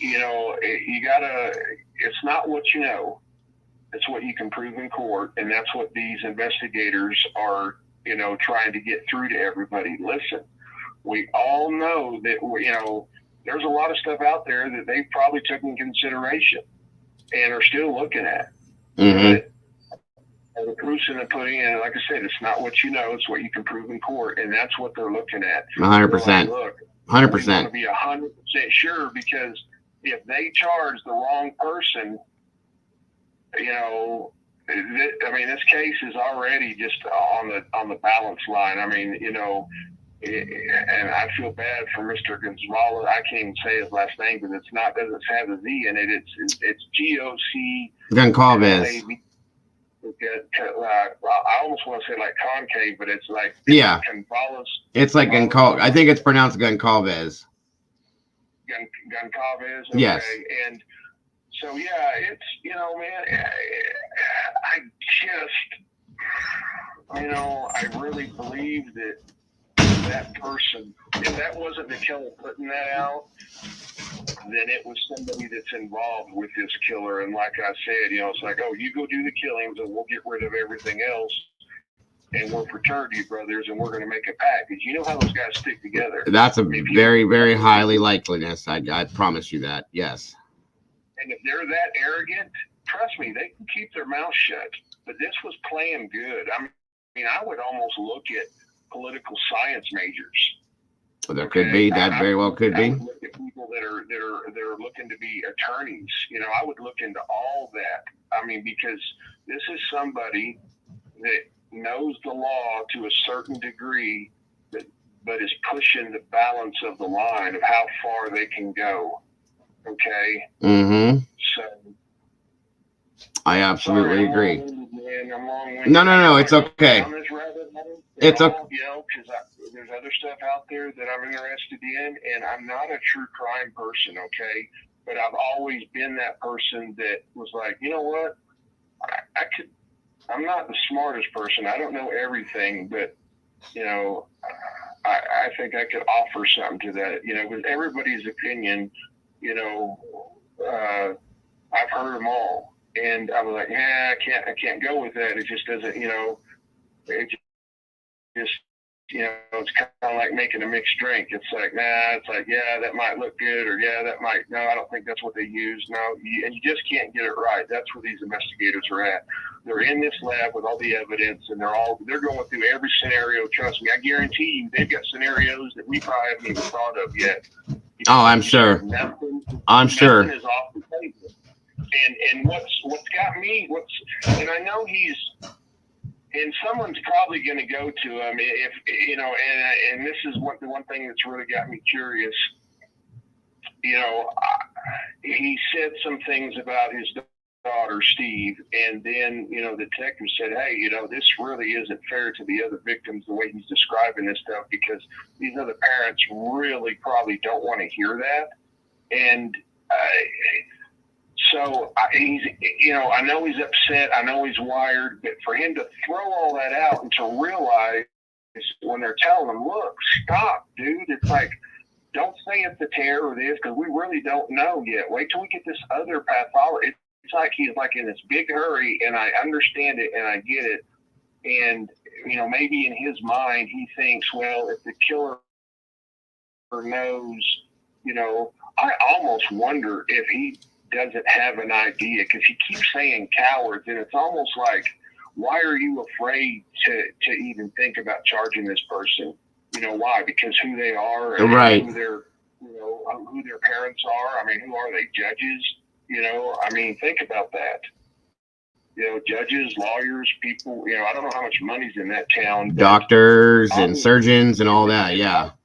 Somebody's protecting somebody. I honestly believe that. Very. I mean, with that letter, you know, and they may not be privy to even knowing that that's the. I mean, this killer could be right next to their friends, and nobody knows nothing but the killer. Right. Okay. Right. And like you and everybody that's on this panel, we're all just going through different scenarios, and it's like, all right, let me go all the way back to the front. Let me go to the first of this case, and then just like, all right, let me go in here and see what's going on, because there's a lot of reactions with these interviews that have got me just like, okay, I don't understand that. I didn't know that they had 5 kids. Okay, so there's the brother that was in the interview, the sister that was in the interview. Right. Okay. If you can't tell from the saying her name right, Kaylee? Yeah. Okay. I have a daughter, and her name starts with a K, and I have another daughter. I have three daughters. All three of their names start with a K. Right. Okay. I've got Caper, Kinley, and Kimber. And so as a father, this bothers me. Yeah, I think it does all of us that have our own child. I have two daughters. And it bothers everybody. And I don't know why it bothers me so much. I mean, I have a sister that lives in Arizona, and, they're from South Dakota and Idaho. So, I've got family. So, yeah, it hits hard, and it's like, look, I'm not a licensed detective, but I know enough that I can be like, all right, that's BS. There's something wrong with that. Like I said, it's a Rubik's Cube that somebody has took all the stickers off of and mixed them up. And now what we've got to do is go in there and take those stickers and straighten them up. So when we start to put the puzzle together, they don't get all jumbled and stuck together. And then, okay, we can't use that like with the evidence. Right. No, absolutely. They confident, and I know they've said this enough to say, okay, there's nothing else in the house that we can use as evidence. We've got, now they're just waiting. And I think, honestly, the only evidence that they're really going to weigh in on and be able to, really start to piece this apart is the blood evidence. Exactly. And I know people are frustrated, and they've said it over and over again. It's like, listen, once this timeline, and I think when this blood evidence, when they finally get it to where they can start looking, going, okay, it's mixed here, here, and here, because it could be totally different. Right. You just don't know. I mean, 100%. I've heard upstairs first and then downstairs. Okay. And for some reason, the two in the basement, unless he didn't think they were home. And I was going to get into that here in a minute. And I got another theory. Yeah, I'm gonna get off here, man. I wanted to tell you all thank you again. I'm sorry I was long-winded. No, it's okay. It's okay. And anytime you're welcome. We appreciate your voice, your theories, your opinions. So feel free at any time to give a call in. I just got to kind of limit the calls a little bit because other people are trying to call in too, and I can only take so many at a time. But we do appreciate you. And I just want to tell everybody that's waiting on the phone calls, I apologize. No, okay, no worries. I can get just a little bit winded. No worries. And we definitely do appreciate you calling in. And like Cheryl said, it sounds like you have a good idea of it. Heather says thank you. So we do appreciate you, sir. We do. Oh, no, that's fine, man. I just, I've seen a lot of stuff lately here on YouTube that it's like I was, Mob Wives of Brooklyn used to be my favorite show. I love Karen Gravano. I mean, that chick, she, I was like, wow. So here last few days on YouTube, I know some people on other platforms, and everybody's like, it's like, what is happening? It's like, there's so much negativity. He said this or she said that. And it's like, look, all right, everybody would stop to try and just get along as much as they do to bitch and moan about somebody else and what they said. Hell, we'd all have 50,000 plus subscribers and monetized. I don't care about any of that. Right. All I care about is making things, doing a little comedy and humor, and if something happens with it at some point, whatever it does. Exactly. But, exactly. I'm not. I just want to offer my, my like I said, opinions and stuff, and but I will keep tabs, and if I think of anything else, like I said, I'm just watching all these interviews with everybody else, but I'm watching over and over again because I have to go back. Right. Everybody says something different. So anyway, but I appreciate it. I'm going to get off here. Absolutely. And we appreciate you as well. Hey, you guys have a great day, man. All right, Jurassic. Thanks again. And make sure you give us a call back at another time. All right. I will, man. You pray for me. I'll pray for you. And we'll just keep our heads up. Absolutely, brother. You have a great day otherwise. Hey, you too. All right. Bye-bye. All right, guys. I wonder what happened with Lisa. Maybe I got to put that back in the chat for her. It's back in there, Lisa, if you can't see it. But again, thank you, Jurassic, for calling in. I appreciate your thoughts, theories, opinions. All of us do very much. As you guys have noticed, I've been showing you different versions of different blades and stuff like that as we were talking. The initial one was the Marine Corps K-bar knife that I was showing you, that they were saying that this was. But, you know, based on what Steve has said, we don't have a weapon, so we don't know. It could be any of these, okay? Any of these whatsoever. And it's very possible, you guys. Now, I think it was Cheryl had asked what I was going to say about the dog. And I had said it, Cheryl. All I was saying was that it was very possible that Kaylee or the girls could have put Murphy in the room in Kaylee's old bedroom since she was moving out, and he was spent the night in there that night because the girls were probably in Maddie's room using her bed and didn't want the dog in there with them because that would have been too much space taken up. Okay. Or the person that came in could have put him in a room and shut the door to keep him out of the way. You know, very, very possible. So again, those were the theories that I had on it. Yeah, the kukri machetes are crazy. I mean, crazy. And they can do a lot of damage, you guys. Very much so. Just so you know. So again, any of these things could have been used. Somebody that collects knives, swords, weapons, anything like that. It could have very well be anything. Okay. Again, thank you, Slapnut, for calling in. Very much appreciated, as does everybody. Appreciate you for calling in. I'm gonna make sure you see all of these if you're not seeing them. And Paladin, it's good to see you again, my friend. Thank you for rejoining us today. Right. And again, I agree. And here's the thing, guys, is I feel like, again, that this was thought out enough to know to have something to protect your hands, whether it be the knife or a specific type of gloves. Thank you so much, Heather, for that. I do appreciate that.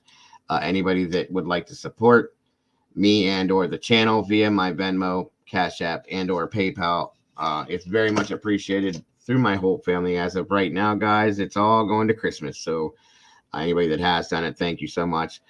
There's the info if need be. Yeah, you can pick those up at Tractor Supply, Farm and Home, Lowe's, Home Depot, the hardware store that we have right downtown here. I think it's called Ace Hardware. I mean, anywhere you can pretty much get these knives, guys. I've been seeing them. I've been looking for them just to see how easy they are to buy.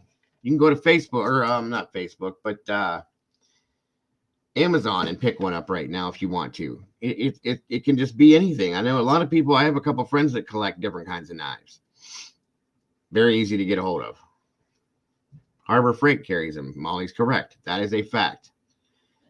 Walmart. You can get these at Walmart, back in their sporting goods department. I've seen them. Some grocery stores even carry stuff like this. If you live in that type of a town, which I do, well, you could buy this at our local Shop and Save store. They have a couple different versions of knives there. So, you know, there's a bait shop that sells this stuff. Everybody has this type of stuff, guys. Not hard to get a hold of.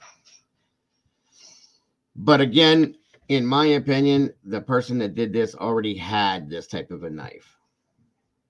Yes, absolutely. Fupa, I do remember that. So you can get your hands on this. This is not something you got to sign a waiver for. This is not something they need to do a background check on you for. You can just go pick this up right here and now and have it in your possession. Thank you, Cece. I appreciate that so much.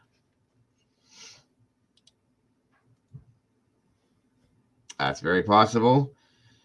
Hell, they have those at grocery stores. If you work in the deli, they have those mesh gloves. You can go grab one of those out of the deli. If you work there, or your girlfriend works there, or your wife, or somebody you know works there, or maybe you work as a stalker at a grocery store, you can walk back to the deli where they cut your lunch meat and grab one of those mesh gloves, and you could have worn that any of these things are possibilities, you guys. Very, very, very, very possible. And that's it right there. Whoever this person was very comfortable using the knife that they had, which says that they've used it in doing different things to know how to use it. Okay.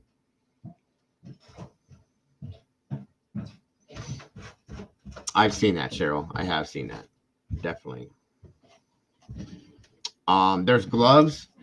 I'll tell you right now, guys, the gloves that I used as a firefighter are made out of Kevlar. Okay, they're fireproof to an extent, and they're Kevlar, and they don't burn, and they're very, you can't cut through them, you can't break through them. I mean, you could eventually if you did the right things, but it takes a lot. So, and I have a set of them here in my garage.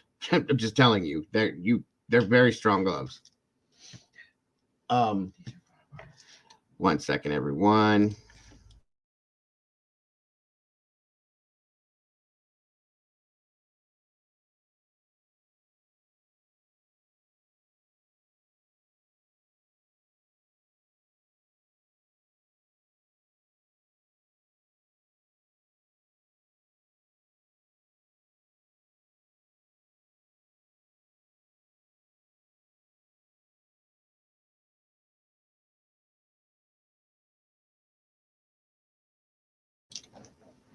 All right, sorry, everybody.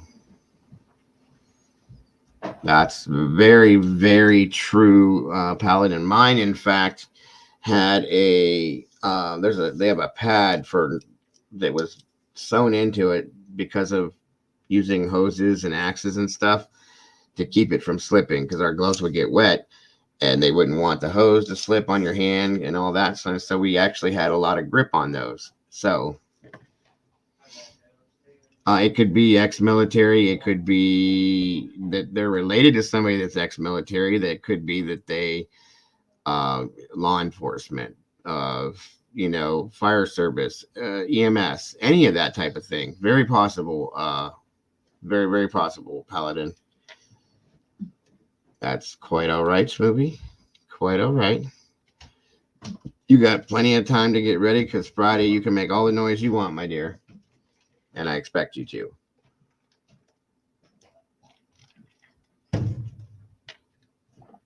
That's very possible too, Jurassic. Very possible. That's 100% true, Molly. I agree. Green Eyes. I've thought about that from the time that we found out about that, and I even talked to my mother about that. She thinks that person had something to do with it too. And I can go with that. I can, very much so. Welcome, Life, Love, and True Comic. I didn't get to tell you, my dear, but it's great to have you here. Thanks for joining us today.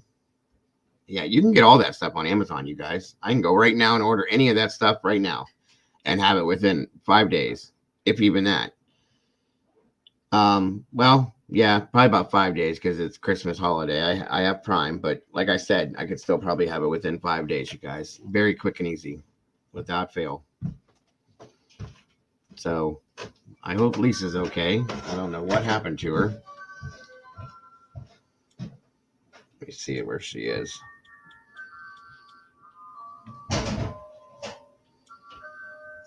Give me a second, everybody.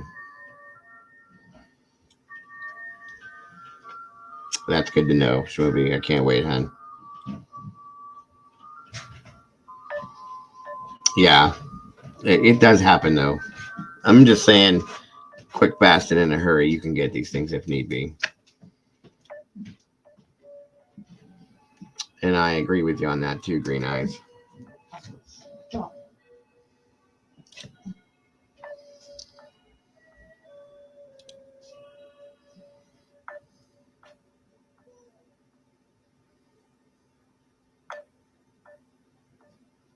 That's very possible, too. It can go. And I can agree with both sides of that. I really could.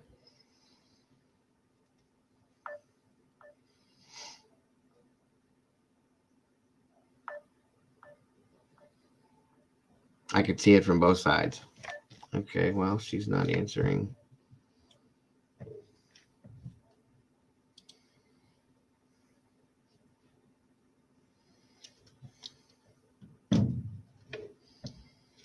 Yeah. There's so many different versions of knives. Miss Heather showed me, you guys, a knife that looks like it's busted off and it looks like it's got the claw end of a hammer on it too. And it's a knife. So it could be any type of a knife like that could have been used. Fupa is correct. That could have been it too. And I agree with Shwooby. I think when they do finally make an arrest, we're all going to be completely floored, you guys.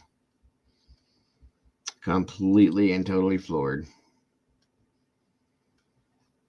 A taxidermist, a butcher, a meat processor, any of that, goes along with hunting or any of that. It could be anything. I know I researched. Paladin was in here the other day and made some comments, which made me in turn go research. So I started researching military hand-to-hand combat. That makes a lot of sense, you guys. Okay, I've watched some examples and some demonstrations. That makes a whole lot of sense because they teach you in the military when you're doing hand-to-hand combat with a knife that they want you to go for certain shots, kill shots. Okay, if that's what I'm telling you, and I believe that's how this was done. It makes perfect sense to watch that. Go Google it, guys, just for the heck of it. Go Google, if you can. Go Google military hand-to-hand combat demonstration and watch it. I am telling you, it makes perfect sense. All right, Miss Cece, it's so great to have you here today, my dear. Thank you for joining us, and I will see you, if not tomorrow, then of course Friday. Have a great rest of your day, Cece. We love you.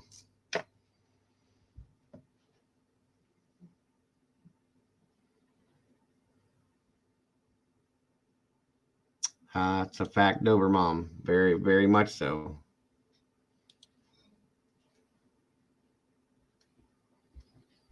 It very, very, very, very factual, Molly.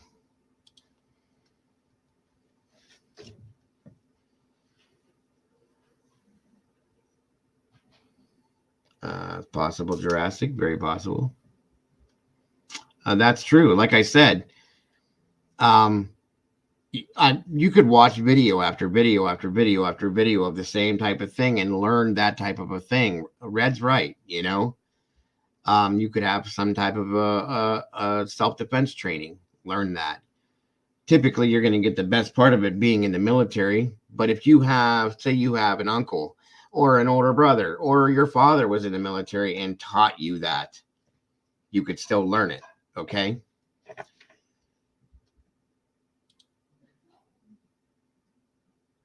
I got you, Fupa. Got you. Welcome, Liza. Thanks. So great to see you. No. I was just showing different versions of different knives, by the way. That has no bearing on anything. I was just showing them.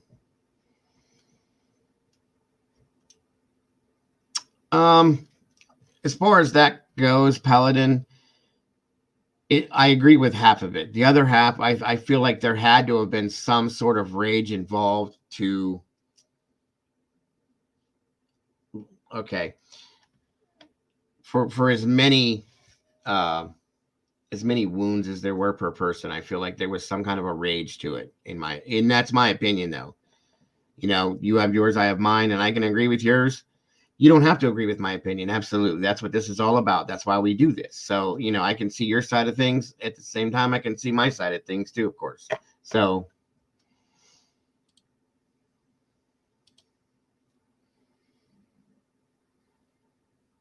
I absolutely understand, brother. I do.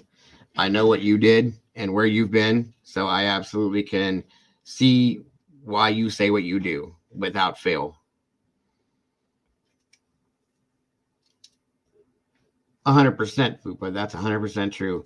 Paladin was an enlisted Marine and did tours over in Fallujah, over in the Iraq and so on and so forth areas, military. So again, that's why I believe a lot of what Paladin is saying.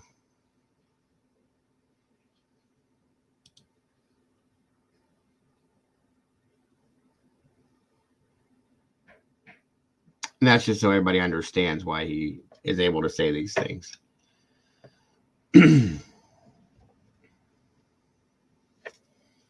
And that's true too, Liza. Yeah, absolutely. Absolutely.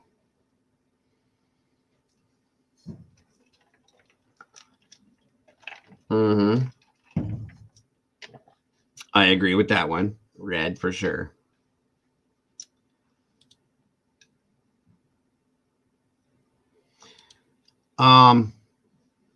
I didn't see, Cheryl.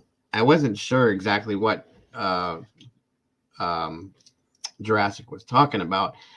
The only thing I could bank on is what he was talking about with the letter was what was put out on the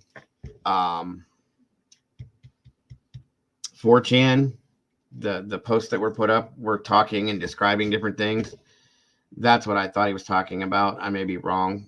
If I am, my apologies. But that's what I'm pretty sure. I thought that's what he was talking about. Then there you go, Green Eyes. There you go. It was posted on the 4chan. Okay, that's what I thought it was, Fupa. And they were pretty detailed. Pretty detailed and kind of scary, actually. It gave me goosebumps to read that. And I was back and forth in chat with my moderator, Heather, like, oh my God, this is crazy,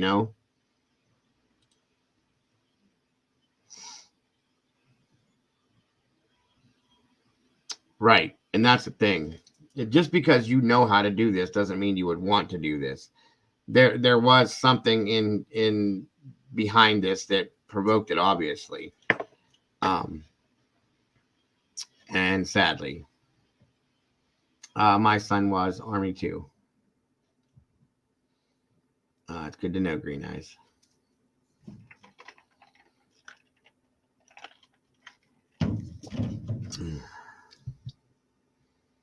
Yes, Miss Cheryl, that's a fact. Very well could have. That will bleed out very quickly. Very, very quickly. Just takes one little nick and that's the end of it. So imagine what the full force of a huge knife could do. It would destroy it, 100%.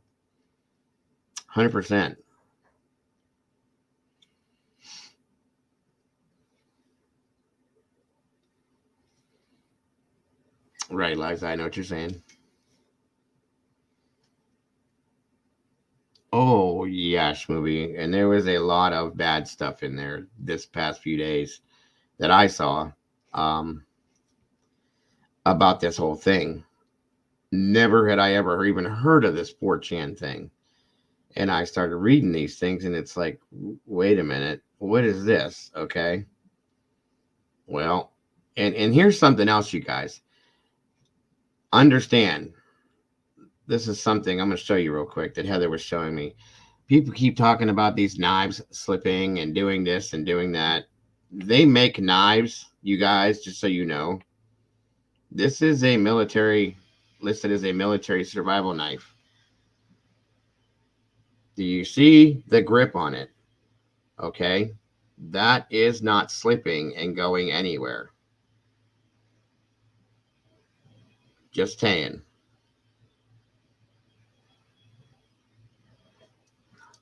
Okay. They make those. This one is another one that Miss Heather found. That could do some pretty nasty damage, okay? It's got a gut hook on it for gutting deer, animals, and things like that. Yeah, these knives ain't no joke, you guys. And they're accessible through anywhere and anyone. Understand that. The rings, yeah, I kind of thought that's what you meant, Molly. Oh, yeah, very strong here. And I said that in the beginning. To break through the chest wall is not as easy as it looks, okay? You can't just take any little blade and cut in. I don't know if anybody's ever watched any not military, but like surgical shows or anything where they cut in. Okay. Right, Red. Well, when they do surgeries, they cut into your chest or in different areas and like that. You have to push down hard and you have to go through multiple layers of skin fat tissue. And then if you're going into the chest wall, you have to make sure that you're going in between ribs, and you have to go through this and through that. And not to be gross, guys, but it takes some strength and some very, very strong hands. Sometimes like this, okay? But I'm just saying, you can't just, and you're done. It doesn't work that way. It's got to be some strength, okay? Granted, these girls weren't very big. Ethan was a decent sized kid, though. Okay? All I'm saying is there was some rage behind this when they started doing this. And a lot of strength, guys. Yes, Molly. Exactly. Exactly.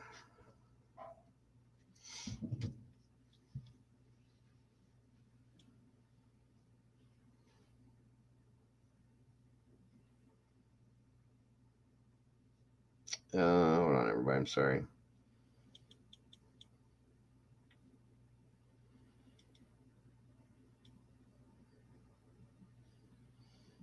And to go back a little bit, that it is said that that Chris McDonough was the retired police officer that had found the glove at the scene there on the outside next to the garbage can. From what I understand, that has been debunked. I don't know the specifics behind it, you guys. I don't know what the deal was behind it, but it was found. I don't know if it was a law enforcement glove. To me, it looked like a builder's glove. I'm sorry, what for, Miss Cheryl? But yeah, there was a glove found. I don't know. The glove that I saw, it looked, like I said, like a builder's glove. It kind of had the grip to it. Cabinet builders will use them and things like that to prevent splinters. Kind of a rubberized type glove with, the sides of it are like a stretchy material. So it could maybe it could have been an electrician's glove. I don't know, but it's not something. Yeah, well, there's that too. Paladin says the detective reported he found the glove has a history of this kind of thing, and that's true. McDonough is McDonough. I'll just leave it at that.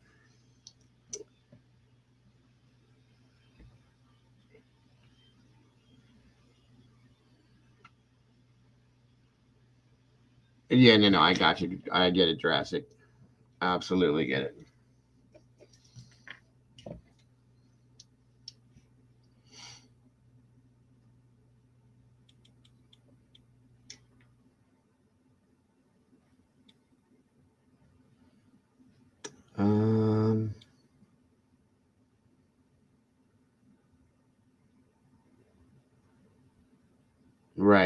Right. Molly's right. Molly's absolutely correct.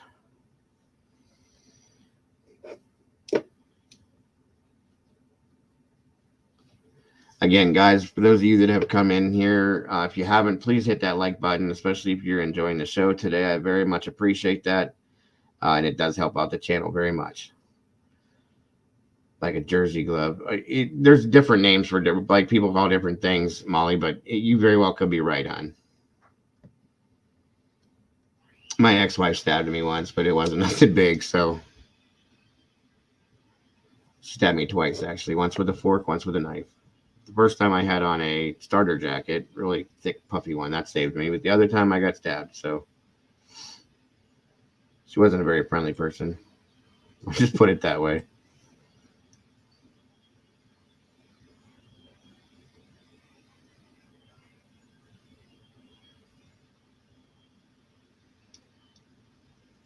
Yes. And I will not do that, nor will I have it in my channel, Paladin, because I think they're doing the very best they possibly can with the resources. I agree with you that they have. They reached out immediately, okay, when this went down. Now, she was Breezy, is still. Again, I said this before, guys. I said you can have all the training in the world, okay, as a law enforcement officer, and they can do training techniques and different demonstrations on how to deal with things like this. Until it actually happens, they don't get the experience. If there's no experience in something like this, they have to learn as they go. Now, sadly, yes, there will be, if this ever were to happen again, God forbid, knock on wood, I hope to God it never happens again in that area. They'll know what to do because they've experienced it. Just like when I went through fire school, until I knew how to do what I knew how to do. Until I actually physically experienced it for the first time, it's a whole different situation. And even then, there's mistakes that are made. Okay? You cannot learn until you do. So, I don't fault the law enforcement officials in this whatsoever. I can't. I know damn well that I don't think I'd know how to handle this if I went into something like this head first. And I'm not even a law enforcement official. Okay? So, these guys have training behind them. I think they're doing the very best they can with what they have to work with.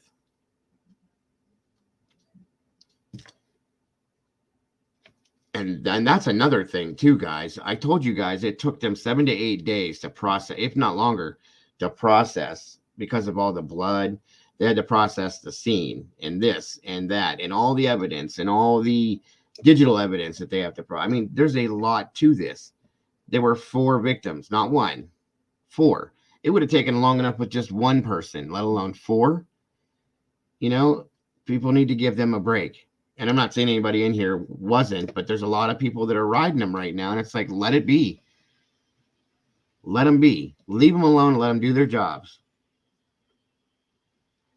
Absolutely, Denise. Like I showed you guys that video in the picture. There was so much blood in that house that it dripped down through the wall to the outside of the foundation. That's a lot of blood, you guys. A lot. Hazmat coming in, that's probably true, Denise. I know that in scenes like that, you have to have that kind of thing because it can be dangerous. That's a lot of blood to be experiencing. And nobody knows what, because of bloodborne pathogens and things like that have to be looked at. So,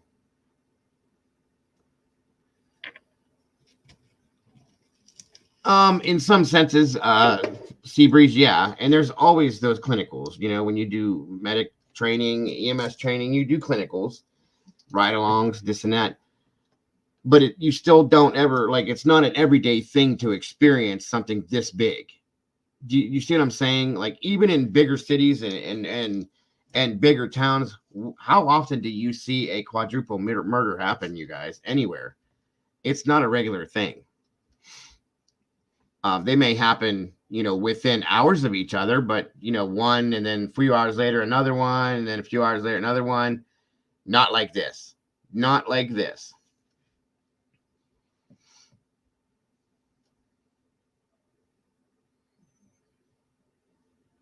Sure, Liza. Absolutely. You can more than welcome to send it to my email, my dear.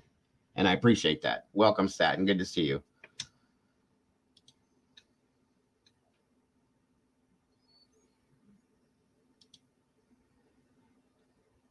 Exactly, Paladin. And this is a college campus, mind you.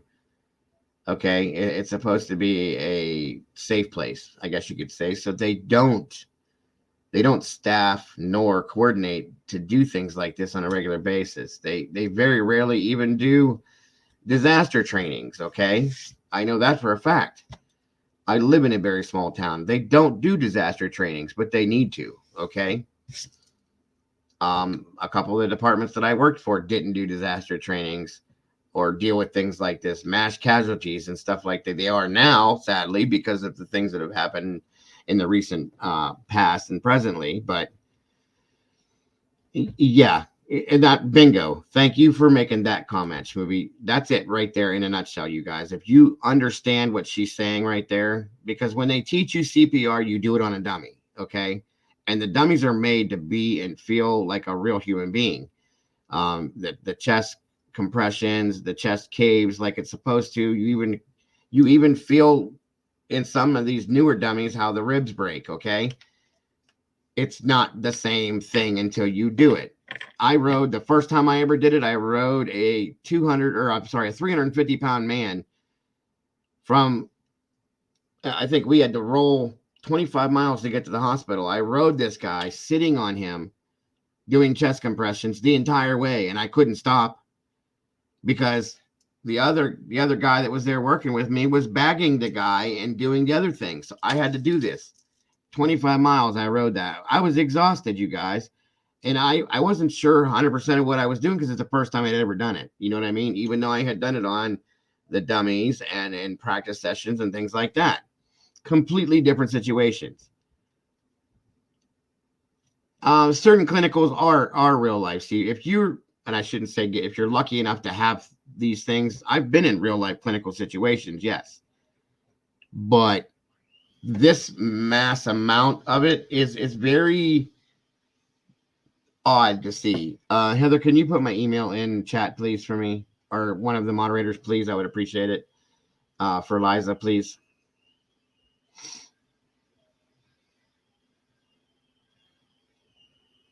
Again, guys, thank you for joining us today. This is a good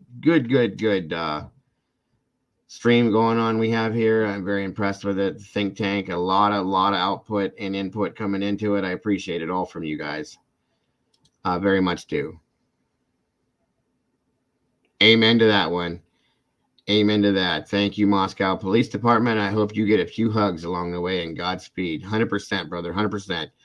Those guys and gals deserve every bit of thanks they can get for this, because understand something, you guys, please. And this is coming from my experience in the EMS and fire field. This is traumatic. Okay. These officers that responded to this are traumatized, whether they admit it or not. They are. And I'm going to almost guarantee that they're experiencing PTSD. And if not, they will. Okay.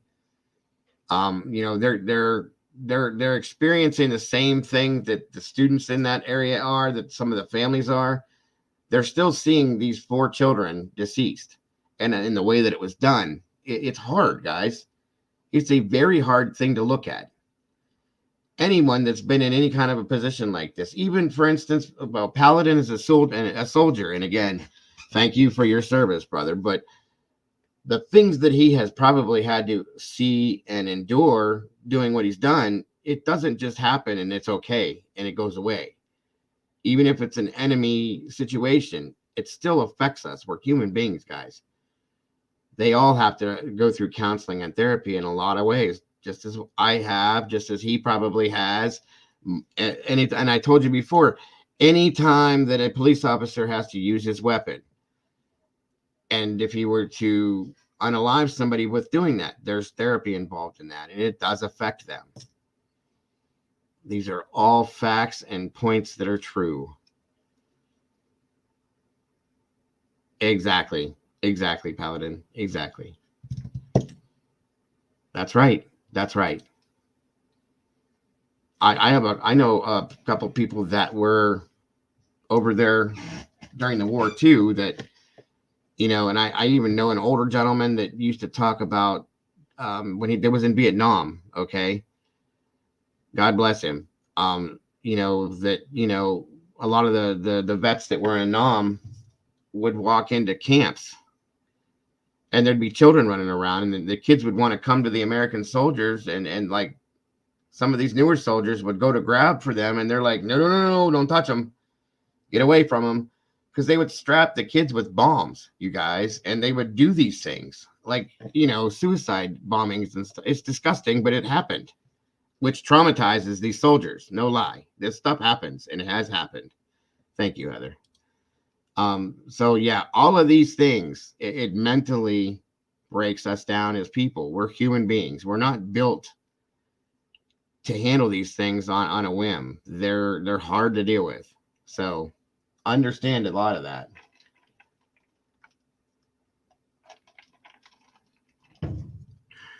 I'm sure, Denise. It does, and that's a fact, Breezy. It always happens.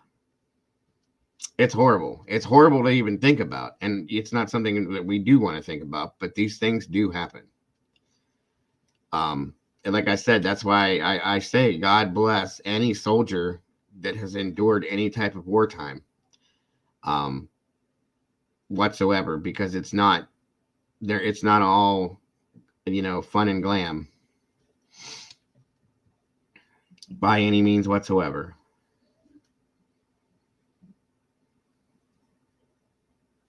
Yeah, it's a fact, Fupa. That's what it's all based on, sadly. 99% of it's money, but yeah.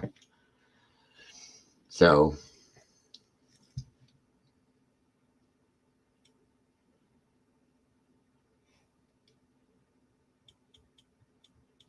I got your message, Denise. I absolutely understand.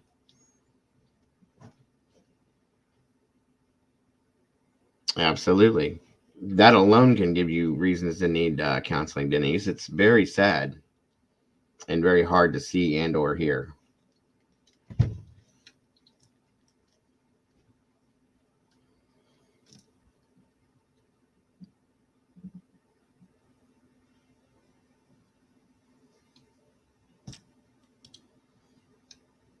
I'm sorry about that too, Denise.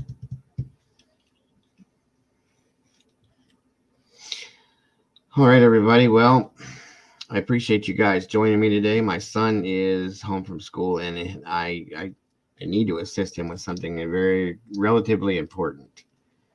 I think I'm going to need to bring it down here for today.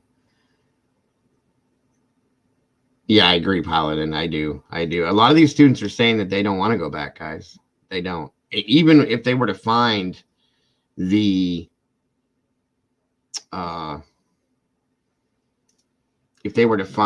person responsible for this, thank you, Dobermom, that they don't want to go back then. This is traumatizing, you guys. It's traumatizing to kids, especially, I hope you guys did enjoy the stream today. I really did. Absolutely, Christy, and I appreciate that as well. Let's see. Let me see something here before I do shut down.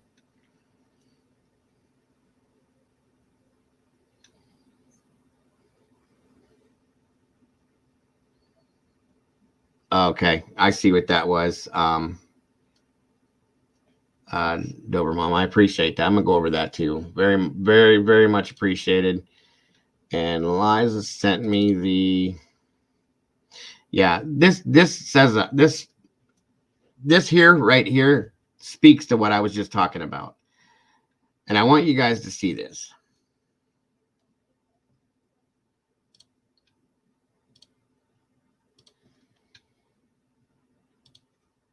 Just for a specific reason.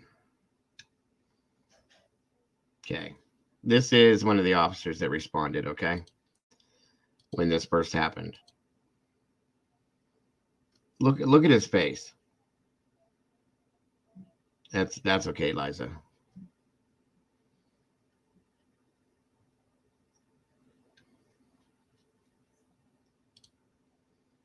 If it tells you anything, this is not.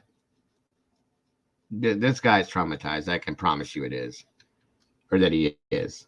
I can promise you he is. That's all I wanted to show you guys. And God bless him for doing what he has done. Okay, 1 second, everybody.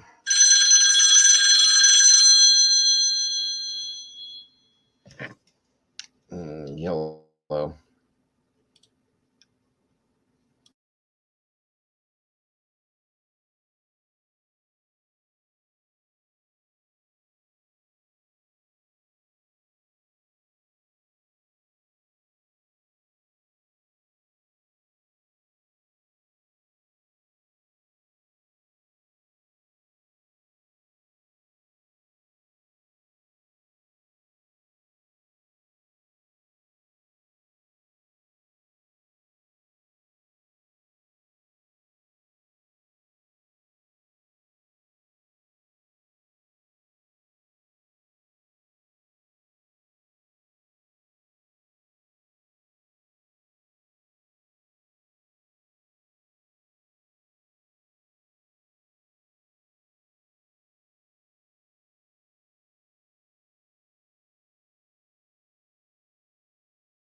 And there it is, guys. I mean, you can just see it in his face. Just like, what the hell am I here for? What am I looking at? Why am I doing this job? I mean, it's there. You know, it is. I can just, I've seen it, guys. I know the feeling. I've thought it. So I'm just telling you, I know what it is. Welcome, Kelly Hahn. It's good to see you, my dear. It's okay, though. It's all right. Real life comes first before any of this stuff. So we are bringing it down for the night. I will be here tomorrow. I have a doctor's appointment in the morning. Probably about 11, guys, because I want to do an earlier one than what I normally do. If I can get in, hopefully you guys are all available at that time. It's a regular thing, Jody. It really sadly is. Oh, that's awesome, Kelly. Good for you. I hope you enjoyed that. Oh yeah, Schmooby, 100%. Yeah, anytime these situations happen, I'll be honest with you, there has to be a debriefing and make sure that everybody's doing okay. And you know, a lot of guys don't admit that they need to talk to somebody to get this out, sadly, because it you know, you feel embarrassed in a way because you're thinking people are looking down on you because of it. And I know I felt like that in the beginning too. And at some point I had to say, okay, no, I need to talk to somebody because this is not cool. This is not a good feeling. And this is keeping me awake at night, you know? Right, Liza. And they all had that, you know? So it is what it is, you know? And I still have things I see, you know? If I see a commercial on TV, if I'm watching a movie, if we're talking about something on here, I'll get flashes.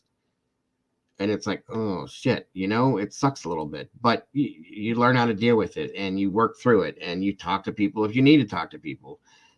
Doing this kind of thing really helps me a lot with some of that stuff, guys. I'll be honest with you.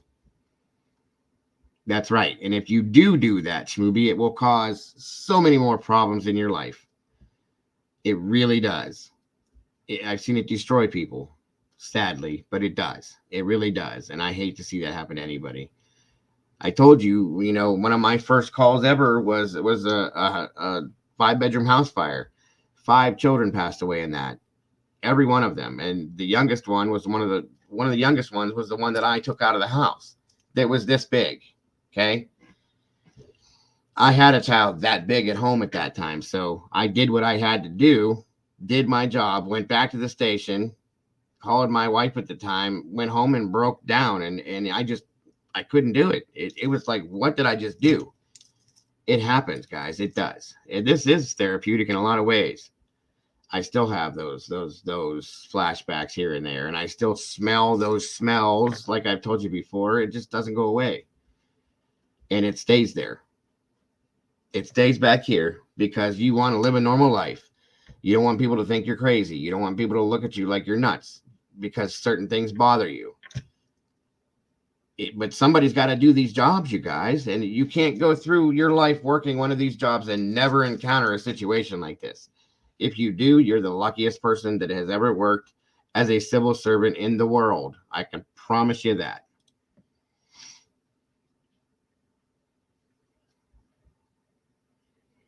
My wife was like that too. She works in the medical field. It is horrific. And it was harder for her because way back then she was working in a nursing home and she would get attached to these people and then they were gone. And she would come home bawling her eyes out, you know, such and such is gone and this and that. And I mean, it's hard. It is hard. Very hard.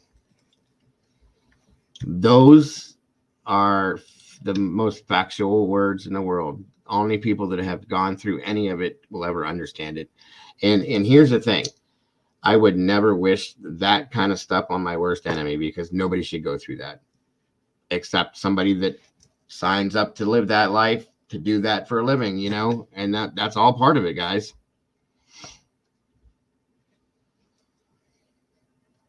Absolutely, Kelly. Absolutely. Like I said, I have a couple friends. Thank you, Paladin, and same to you, brother. I have a couple friends that have been deployed.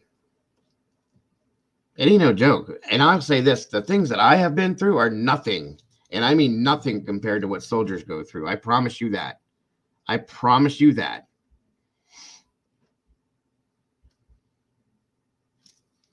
Yeah, Schmooby, that's the other thing too, is and that's you as doing what I've done and what these different people do. You don't want their families to see them in some of these circumstances. People that have unalived themselves and stuff like that, you don't want their families to see that. So in turn, you take that extra time to make it so that their families don't see it. And while you're doing that, you put more pressure on yourself doing that. So agreed, Schmooby. I can't imagine it either. I've never been there, and God bless anybody that has.